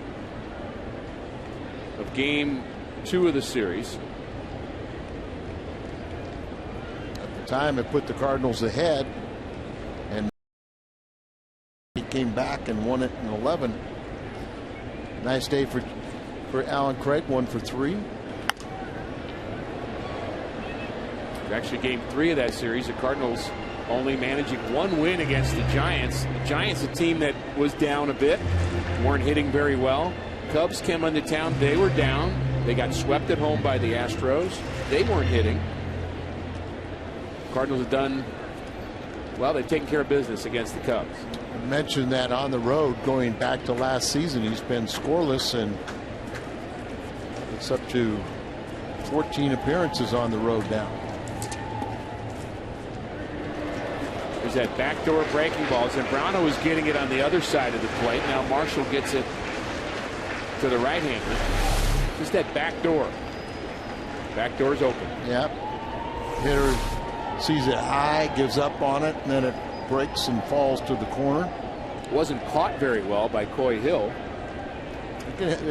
Catcher can help sell it. He slighted Marshall. Sean Marshall has held opponents scoreless in his last 17 road outings, dating back to September 11th of last season. Coy Hill looking in to see if they want to stop the running game, and this will be another throw to first base. I think a lot of fans think when a catcher looks into the dugout, he's getting a signal, and really the signal he's getting is to control the game, either a pickoff or a throw over or a step off. Those are 3 signs he may be getting from pitch out, the manager, or a pitch out. He's looking there now. His responsibility is to call the game, but the managers want to control the running game, and another throw to first. I don't know about you, Ricky. The crowd doesn't like it, but I would hate to have a manager do that to me, because I wanted to pitch. I want to pitch at my pace, and then to have to sit there and worry about the runner, or having somebody tell me how the pace with runners on. I wouldn't have liked it. They didn't steal off me anyway. I agree 100%. Where a ball gets him swinging. Doesn't seem to bother Sean Marshall at all. I think what you're talking, Al, is sometimes there's a rhythm from one pitch to the next, and you're ready to do something different. You think you've got a guy set up, and then you're asked to do something different. Good location on this curveball. Pulls down on it. One technique or one description of a curveball is pulling down on a lampshade. And Tyler Green is going to pinch hit for Schumacher.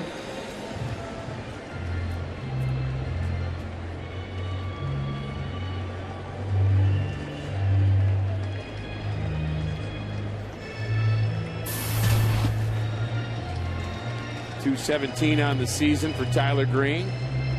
It's at the do factor, as Tyler has faced Marshall 3 times, 0 for 3 with 2 punch outs. If he reaches Molina, that's next. Jay, the runner at first. Marshall, big, tall left-hander, very smooth, long delivery. I would imagine that pitch is released from the batter's point of view. It looks like he's releasing it right in front of your face. I mentioned that I came up as that starter like most guys, and in and out of the rotation, but really has found a home as an outstanding left-handed setup man. But because of his experience as a starter, I feel very confident when he faces right-handed batters. And a harmless ground ball to the right side. Barney has been flawless. He remains that way. He takes care of Tyler Green. On to the 9th. Cardinals with one more shot.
The post-game edition of Missouri Lottery Cardinals Live.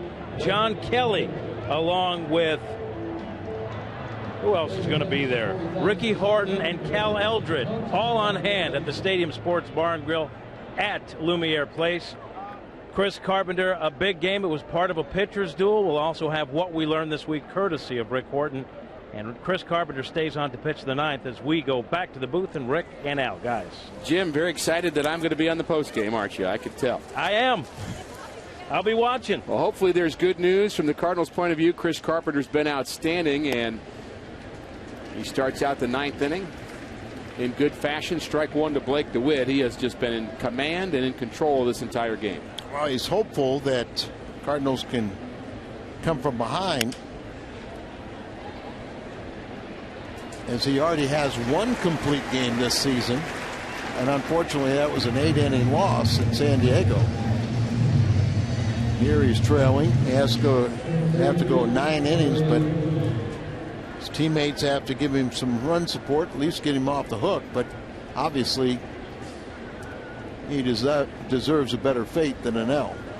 There are times, if you're a pitcher dealing with what Carpenter's dealing with, you're going to have to at some point just realize that you're doing your job right. I mean, you want to win, absolutely, but I mean, you pitch 9 innings. If he gets through this ninth and give up 2 runs, in the long run, you're going to win your share of game. No doubt about it. And you know, everybody.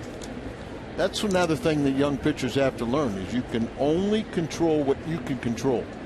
You keep the opposition down as low as you possibly can,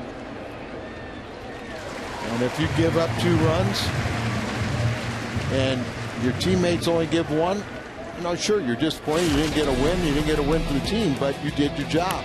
This is the scoring opportunity right here.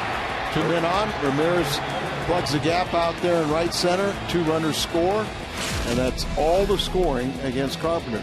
Zambrano, he gave up 3 consecutive hits, and Albert scores the first run, the only run for the Cardinals, on an RBI single by Alan Craig.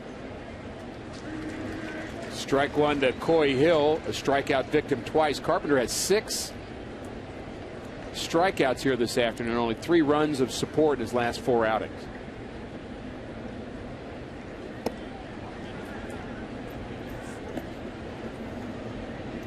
Brad Snyder is on deck. Hopefully, in one case you say you hope you see him in the 10th. Another one you say, nope, we're going to get 2 in the 9th, bottom of the 9th to win it. Either way, sounds good to me, Al. Of course, they're going to have to do it against one of the best, Marmol. Maybe he'll have one of his bad control days with that slider of his. Oh, he had a really rough outing the other day at home where he gave up 6 runs. That's hard to do as a closer, but Marmol has not allowed a run in his last 25 road outings. 114 pitches for Carpenter. A pitch away from a complete game, unless we go extra innings. And here it is. Base hit the other way. He's still a pitch away from a complete game. True. Used to be starting pitchers, you know, you average 120 to 130 pitches a start. He's at 115 right now.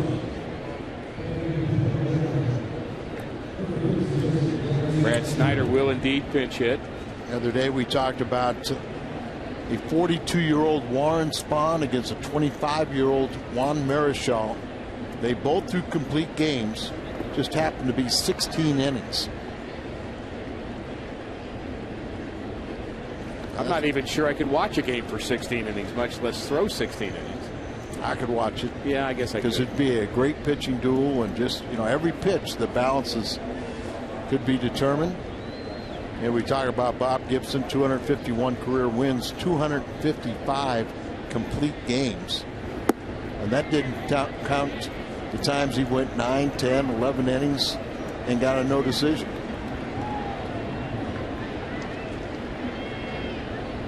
He lost a lot of 1-0 games in that magical season of his. You had to. having a 1.12 ERA and lose 9 games. This ball hard hit to center field. John Jay. Ball dies. What a job by Chris Carpenter. The fans appreciate his great work. Molina will lead it off.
Our Chevy call to the bullpen is the right-handed closer for the Chicago Cubs, and he's nasty. We saw him yesterday, Carlos Marmol.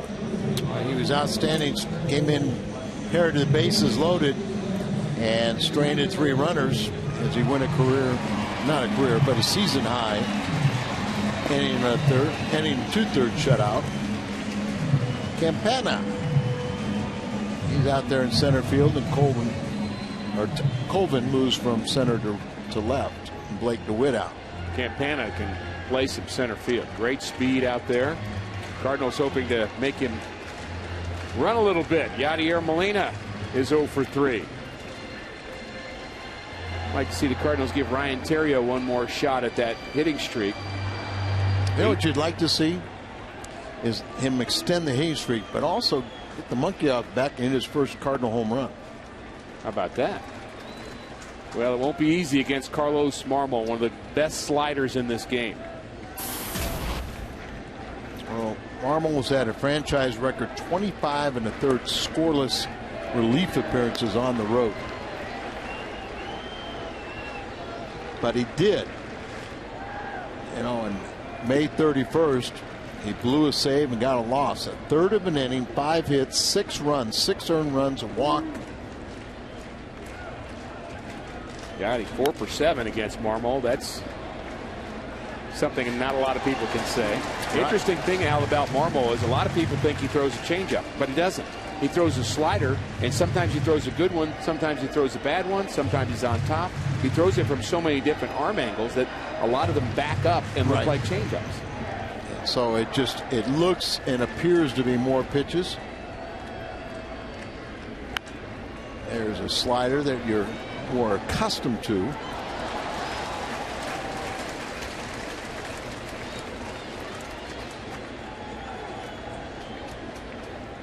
Everybody hopeful. First assignment, get Carpenter off the hook. More importantly, get him a victory.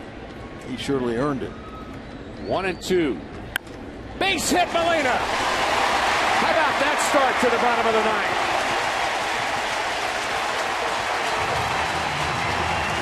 Cardinal fans sensing something magical again here this afternoon. He hits the Cardinals got right back over the mound. Kind of got underneath that breaking ball or through the fastball. He shook off the and high pitch just hit down on right over the mound. Tony Cruz pinch running for Molina.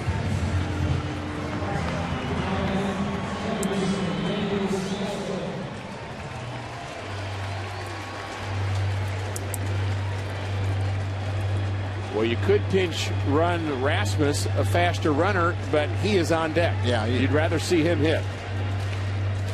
Bunting situation for Descalso. He's very good at the sacrifice bunt, up among the league leaders in that category. Marmol, I would think, would be a tough guy to bunt.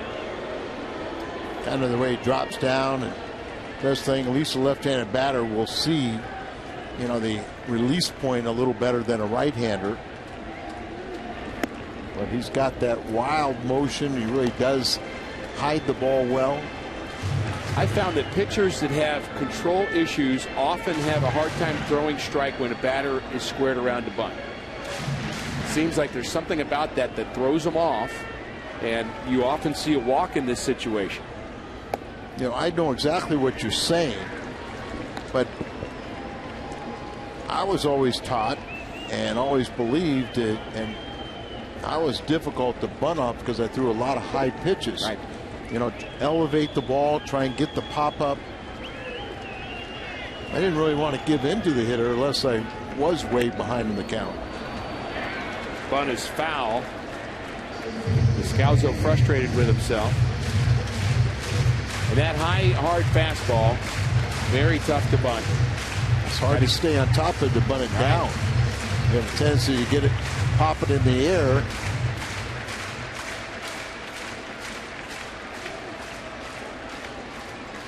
How deep the outfield is, particularly the center fielder. The 1-2. This is low. Descalso not bunting.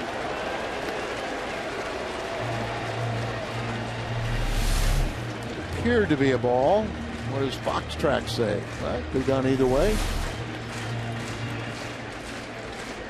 2-2. Cruz the runner at first. Descalso at the plate. The pitch. And he went around. He could not hold up on that slider from Marmol. Very difficult to lay off.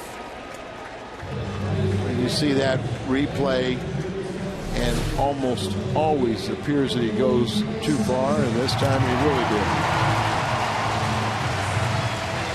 Great opportunity here for Colby Rasmus. He's 3 for his last 22. But he'll forget about that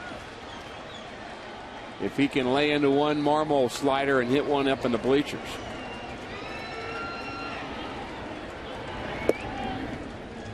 Ball 1. Carlos Zambrano is our Budweiser player of the game. Great outing for Zambrano. Well, he had 3 strikeouts, which is a low total for him, but he pitched masterfully.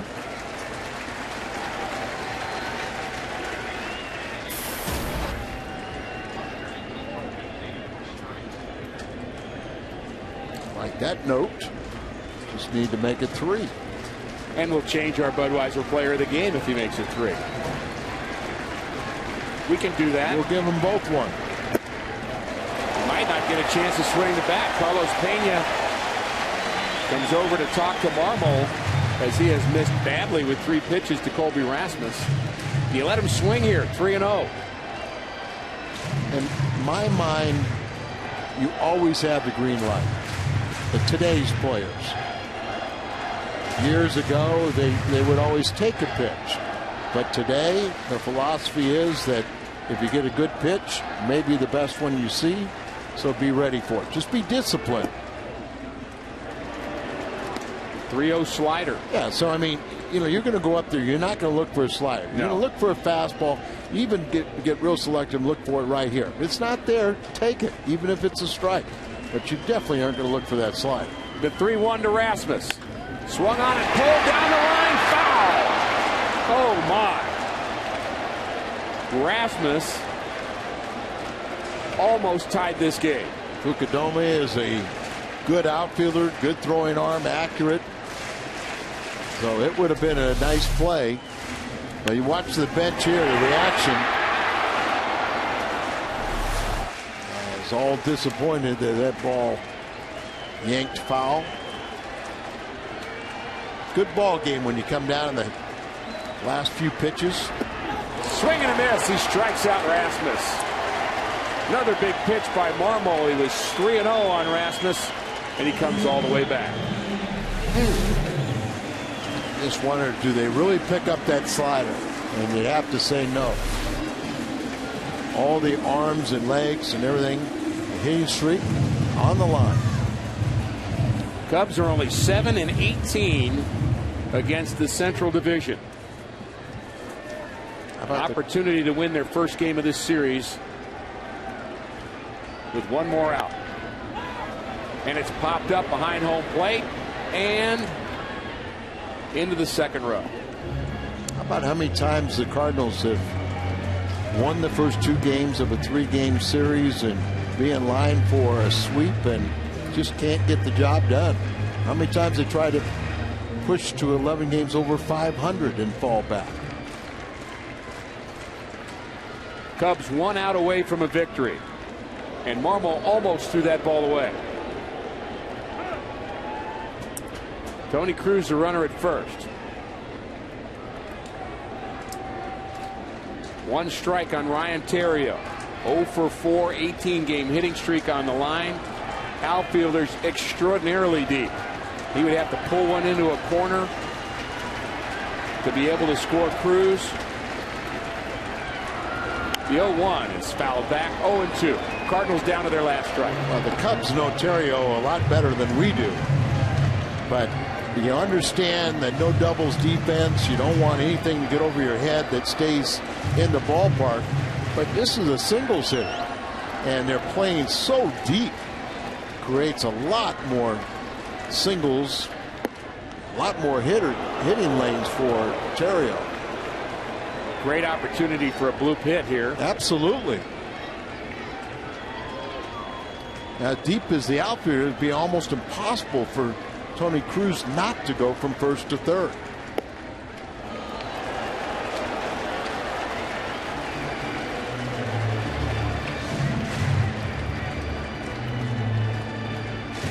Something about that pitch Corey Hill didn't like. Ramirez comes in from third to talk about it.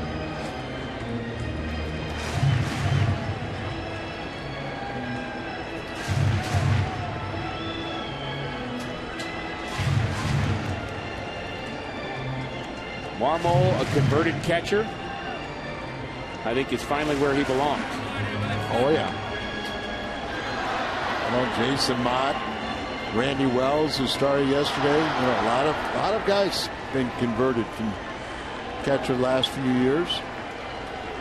Got a power arm and utilize it. 2-2. Swung on, hit down the left field line. It's fair. It's into the corner. Cruz round second. He's headed for third. Oquendo is waving him. We may have a play at the plate. And Tony Cruz scores. The Cardinals have tied it in the ninth. Ryan Theriot delivers. That's the way to extend your career high hitting streak to 19 games. Drive in the tying run. Find yourself in scoring position, even as deep as they were. So well placed down in the left field. A little slider that just sat right in the middle of the plate and hit hard. Tony Cruz, he's a catcher, not a great speed, but because of well placed down the corner, he comes all the way around from third, ties this game, and now Carpenter has a chance to get his first major league RBI, and it'd be a game winner with Albert on deck. They're going to pitch. They're going to pitch to Carpenter. You better believe it. What a ball game, Al. Matt Carpenter, a chance to win it for the Redbirds. Chris Carpenter off the hook for the loss, but getting now the victory. Absolutely. Job half done. A great timely hitting by Theriot. 1-0 to Matt Carpenter. Slider, a strike on the outside corner. Marmol does not want to face that man. Heroics last evening. 12th inning home run for Pujols. Carpenter at the plate. Breaking ball. He says he went. Wow. Not sure about that one. Neither is Matt Carpenter. Welcome to the big leagues, kid. You got that right.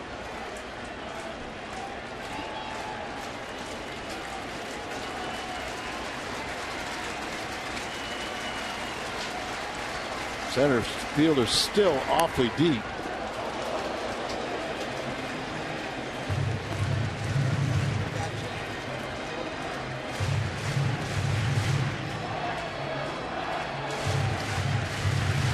One-two, the count to Matt Carpenter. A chance to win it for the Cardinals. Ryan Theriot, the hero of the moment, gets his lead off of second base. Marmol set. The pitch. 2-2. Well, Marmol wants to retire him on this pitch. You wouldn't want to go 3-2 with Albert on deck. But be ready for a 2-2 pitch. Swung on, hit on the ground up the middle. Backhand by Barney. Play at first base. He got him. What a defensive afternoon for Darwin Barney, but Ryan Theriot drives in Tony Cruz. The Cardinals tie it in the bottom of the ninth. The hit streak is extended, and so is this game.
Cardinals and the Cubs go to extra innings again. 2-2 is the score.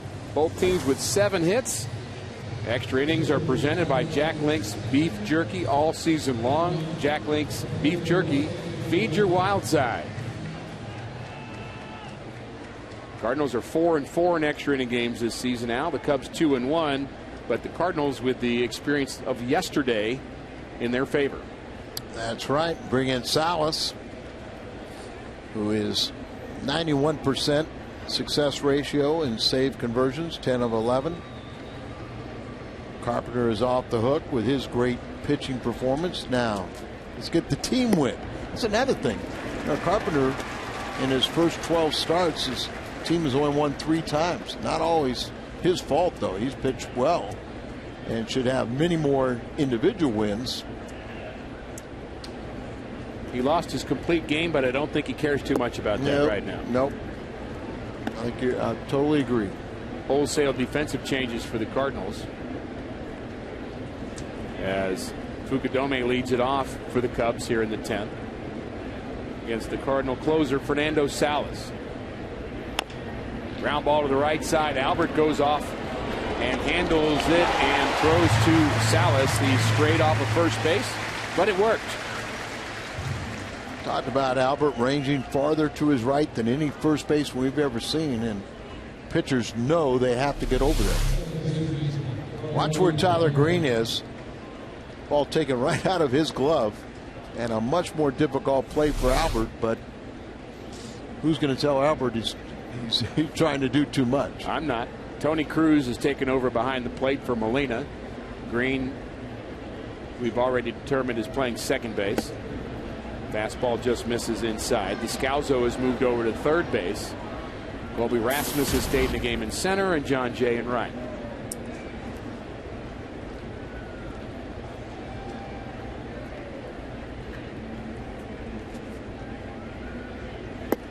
Nice slider from Salas. 1-1 to Darwin Barney, who's 2 for 4. He's 2 for 4, but his defense has been great. Albert Pujols with a chance maybe to do something special in the 10th. Yeah, we don't have to wait till the 12th. You can do it right. leading off the bottom of the 10th. The game-winning home run.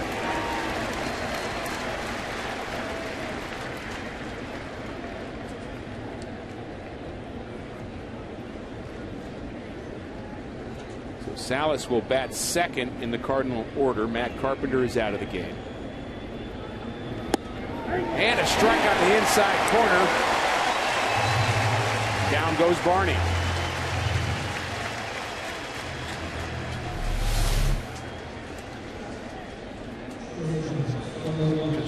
Pitch down and there and freezes him. Box track says it was a little bit inside, but Cardinal fans think it was absolutely a perfect call. No argument. Starlin Castro is 2 for 4. Singled, scored in the 4th. Cardinals were able to get to the closer, Carlos Marmol.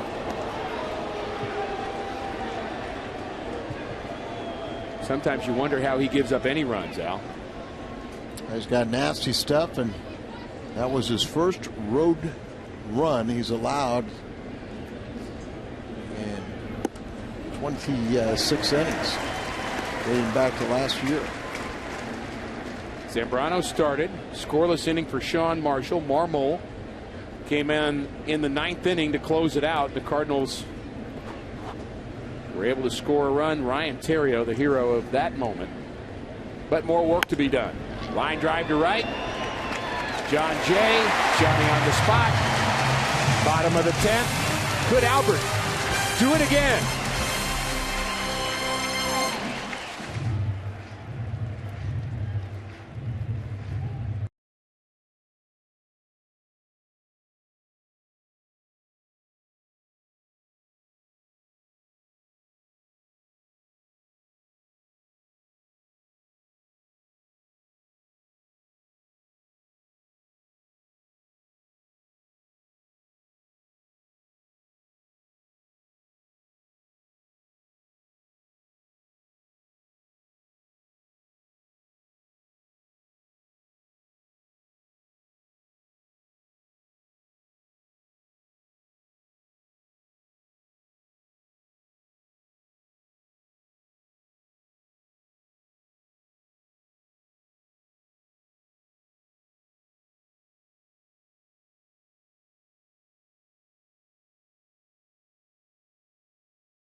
Lurks most home runs versus all opponents, 50 career home runs against the Cubs, including the game winner here yesterday.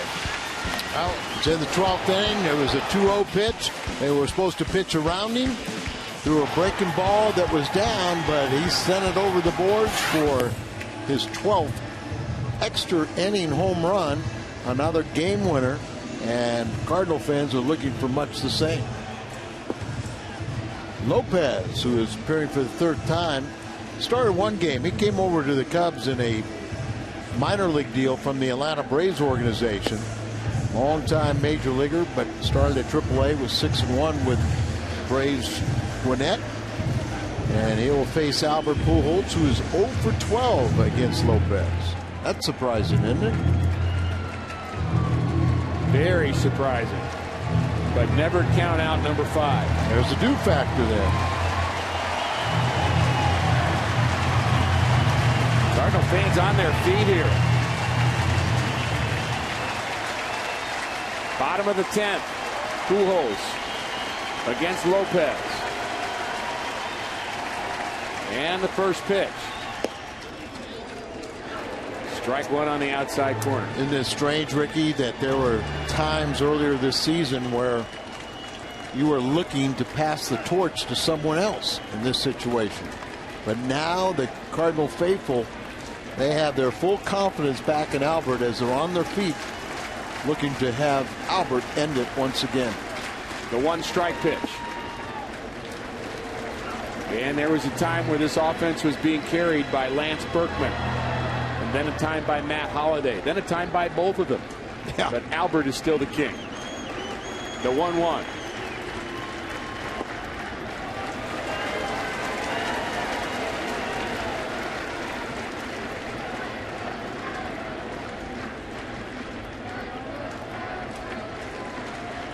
Outfield very deep again.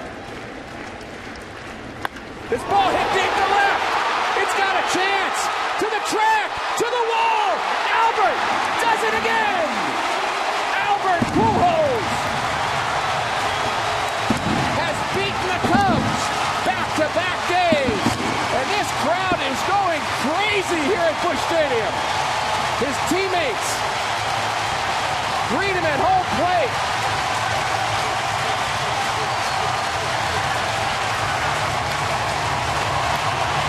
Home run number 13, number 51 against the Cubs. Listen to this crowd.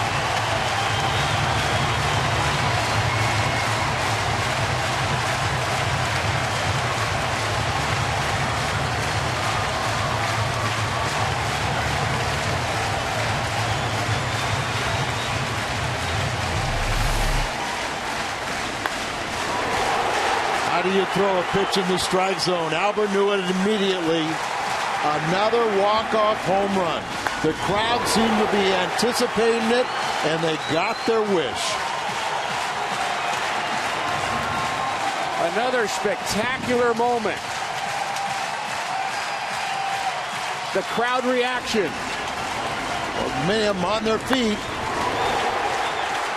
for this reason. Another great ball game. The Cardinals sweep the Cubs. So much to talk about on the postgame.